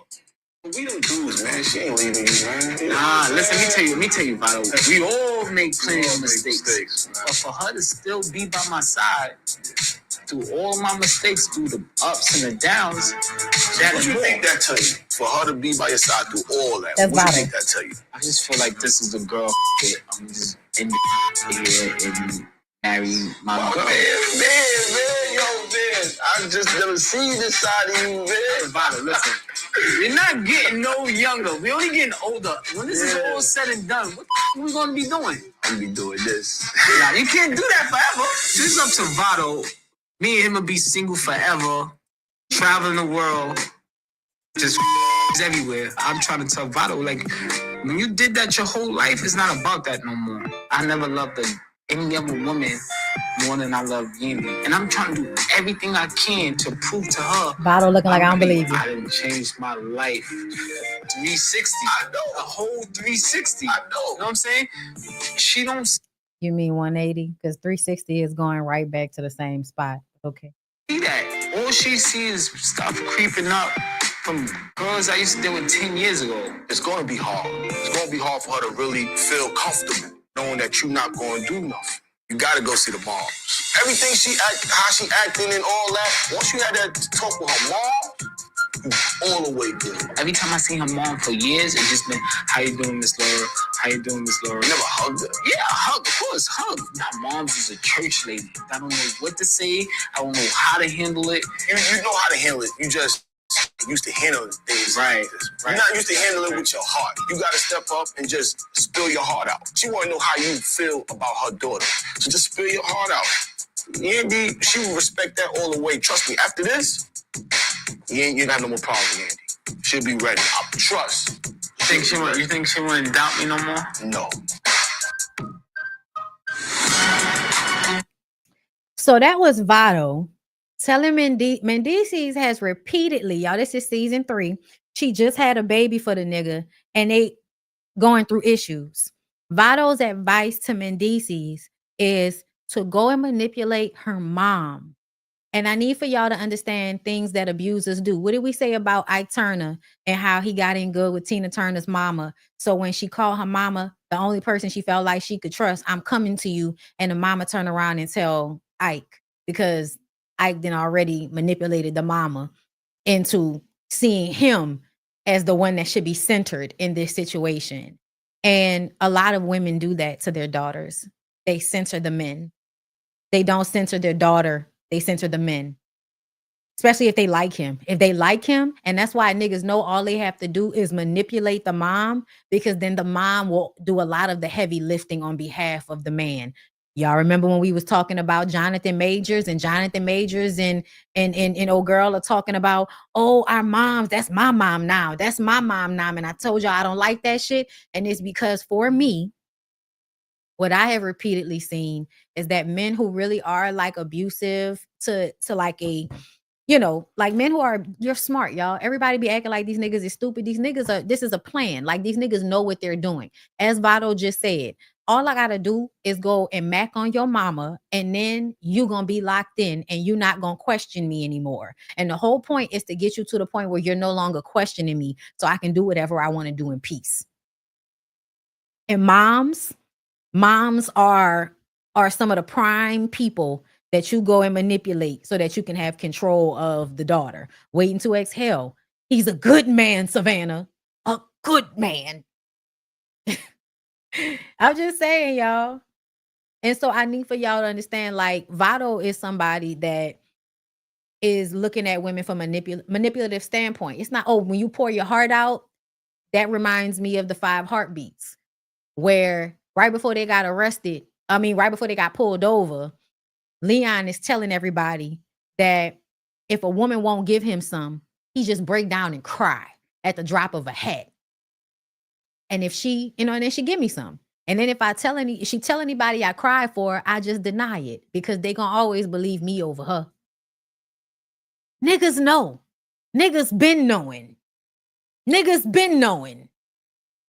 They know exactly what to say and how to manipulate women and the people around the woman in order to section a woman off to get exactly what they want to get from her.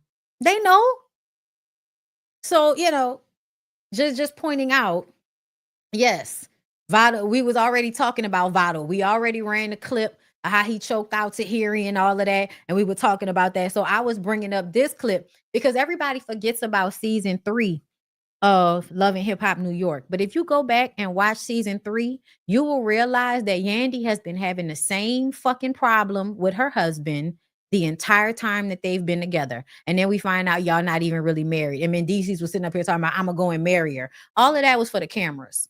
That whole little sit down that him and Vado had was for the cameras. You want to convince Yandy that you're in love with her because once Yandy thinks you're in love with her, she's going to do anything and everything for you. She's going to move mountains. So remember why I told y'all that Yandy has positioned herself in order to be of value to the man because she centers the man.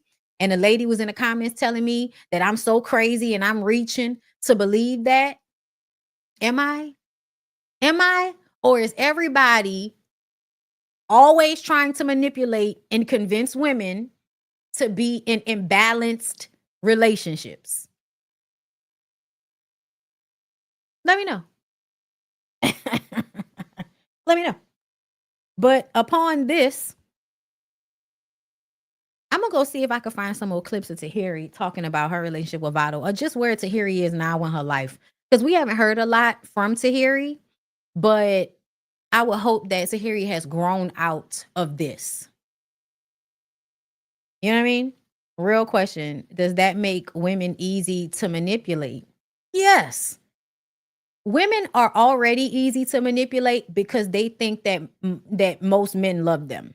Like in a way that they love those men. When really women know, yeah, you love me, but you love me because of what I provide for you. You like that I clean up, that I fuck you, that I make you feel so good about yourself, that I emotionally support you, that I help push your career forward, whatever. And in most of these relationships, men don't have the wherewithal to do all of that with the woman. Like, I'm sorry, y'all. I don't often see men helping women shape careers for themselves and all of that. Like, no. Even with Kirk and Rashida, y'all. Go rewatch season 4. Matter of fact, let me pull it up. Because Kirk and Rashida got their ass on the internet last week acting like we can't just go to Netflix and pull this shit up. Hold up. Let me see. Was it in episode 1? Hold up. Let me scroll. Child. First of all, this is the season that Kirk is spending obscene amounts of money on an apartment for an artist. Hold up. That he's really trying to fuck, but because she don't want to fuck him, now all of a sudden, he wasn't really trying to fuck her. Yeah, you were. Yeah, you were. Rashida was hating on Carly Red because Carly Red got a store before she did. Hold up. I'm looking for a specific scene, y'all. When I be seeing this shit sometimes, and we know that these people still having some of these same conversations. This is a season I think Kalina was in it too. Hold up.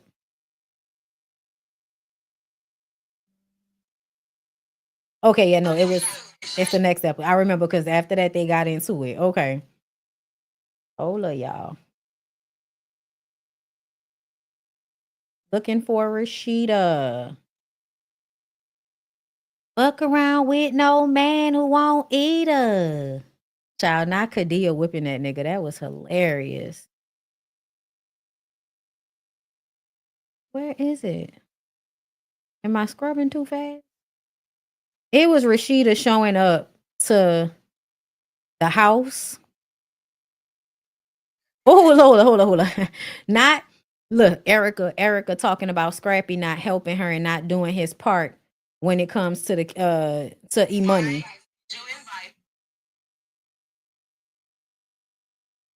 Oh, here it is. I got it. Sure, I get back on track and get it finished. We gotta get that ceiling in there. Calm down. It's get the windows in. What are y'all doing? We're on lunch break. Lunch is over, and we need to talk. Calm down. No, It's I'm not called. gonna calm down because I got these push notifications coming to my phone. Yeah. And you have spent $32,000 in one day. I don't know what Kirk has going on. Honestly, I think he done lost his damn mind spending that kind of money in one day and without discussing it with me. Both of our names are on all of our bank accounts. Joint accounts, joint discussion. End of story. 32 grand. We didn't discuss that coming from I'm Bossy employees taking out lump sums of money out of that account. It's just not fair. Kirk, my problem be the fact that everything is always on Kirk's agenda. I have goals and stuff I'm trying to meet. You pulling out the poise and I'm Bossy money Right, that I because want to they- use to open a store, and you The telling me store- no, but but we you want to don't need a store right now. You know what? I actually have an amazing brand and I want to expand it. But you know what? I got to deal with my husband who ain't got my back. I got to deal with birds like Carly Red opening up a store saying, "Oh, I'm doing what you wish you was doing." So Carly got a store, so you mad at Kirk. What I'm mad about is the fact that you ain't got my back. I'm tired of having the same conversation with Kirk. If you're supposed to be my husband, you're supposed to support my dream. Kirk has a secret apartment, a disrespectful, non-talented ass artist. We building this house that's like draining the hell out of us. And on top of all that, I still ain't got my damn store. Keep it up, Kirk, and you might not have a wife. Do you know even how much over budget you've been on this? We probably about 100 in the hole. 100 in the hole. Okay. I tell you There's what. no stopping right there. Find somewhere else to pull your money from. You can get rid of one of your cars. You can get rid of some of your bikes. You can maybe stop signing whack artists. You're $100,000 over budget. 80,000 of that could have been opening up I'm Bossy /Poise store. I'm gonna freeze that account. You can't freeze a joint bank account. And I'm gonna continue to look for my storefronts and open up my store and do the things I want to do. Nothing, so you can get out of here with that guess idea. what? There's Watch no way. It's our account. It won't happen. You can wake up out of that dream whenever And you watch want me to. open my store. How about that? So y'all remember when they was on Carlos King and sitting up there basically presenting their relationship to us like Kirk is just the docile, husband that's always supporting Rashida, except for that one time he cheated on her and had a baby on her, right? That's the story they was telling. This is literally an example of how they have revisionist history over there. That man was not supporting you with everything you wanted to do. You actually had to fight him most of the time. And now all these years later, the things you fought him to accomplish have bared fruit for y'all. But now you're trying to act like everything that y'all have gotten done is because Kirk had the business mind at the very beginning to ask you whether you wanted to be famous or you wanted to be wealthy, because the drug dealer understood that better than anybody else, right?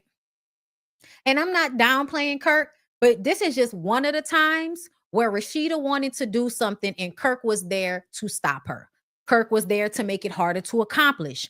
Kirk was there to put up a roadblock in order to stop her from doing whatever it is that she wanted to do. And then she still found a way around him and did it anyway. And then he had to support her on the back end. Now, all these years later, y'all can both sit in front of us on Carlos King and act like he's been supporting you the whole time. The biggest thing I will never forget in my fucking life was that very first episode of them driving around in a car, and it was like a music video, and she was playing her song, Put It On and Make Him Wanna Marry Me. And the whole time he had a look on his face like, don't nobody care about your creative.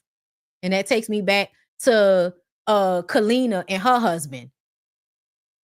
How you gonna, like, basically using a creative, oh, you need to be working on your music as a way to get her away from her little girlfriend. And then when she start working on her music and got a project, now you telling her that nobody cares about her music and it's not selling. That's the same thing Kirk was telling Rashida. Your music, don't nobody care about your music right now, Rashida. This Put Him On and Make Him Want to Marry Me shit is lame, Rashida. And then the song goes on now because Kirk was the one that convinced her to get the licensing. And Kirk was the one that convinced her to do her own writing. And so now you can say that it's partially,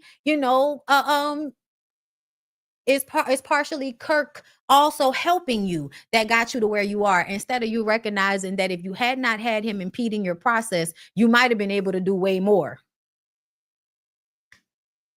I'm just saying. And I do feel like collectively as a society, men and women, like the rest of us, not rich people, not the celebrities that y'all see, but regular men and women, men are placed in households to keep women from wanting or trying to attain power. And so the mentality is rely on a man. That's feminine. Rest in your feminine. Let a man take care of you. Don't worry about that, honey. Don't worry about this, honey. Let me do it. And then you fall into the trap and you end up getting fucked because you can't trust these niggas with certain things because they're not going to be thinking about your best interest. They're going to be thinking about what they want. So yeah. Okay. He was mugging her bad in the car. I do feel like most men are like, you know, even good men, y'all. A lot of them are placed in households to keep women from aspiring to do anything more. The romanticism, the romantic relationship, it's all like placed to keep the woman from trying to attain any real power, right? Because if a woman tries to attain any real power, then that will topple this patriarchal, hierarchical system.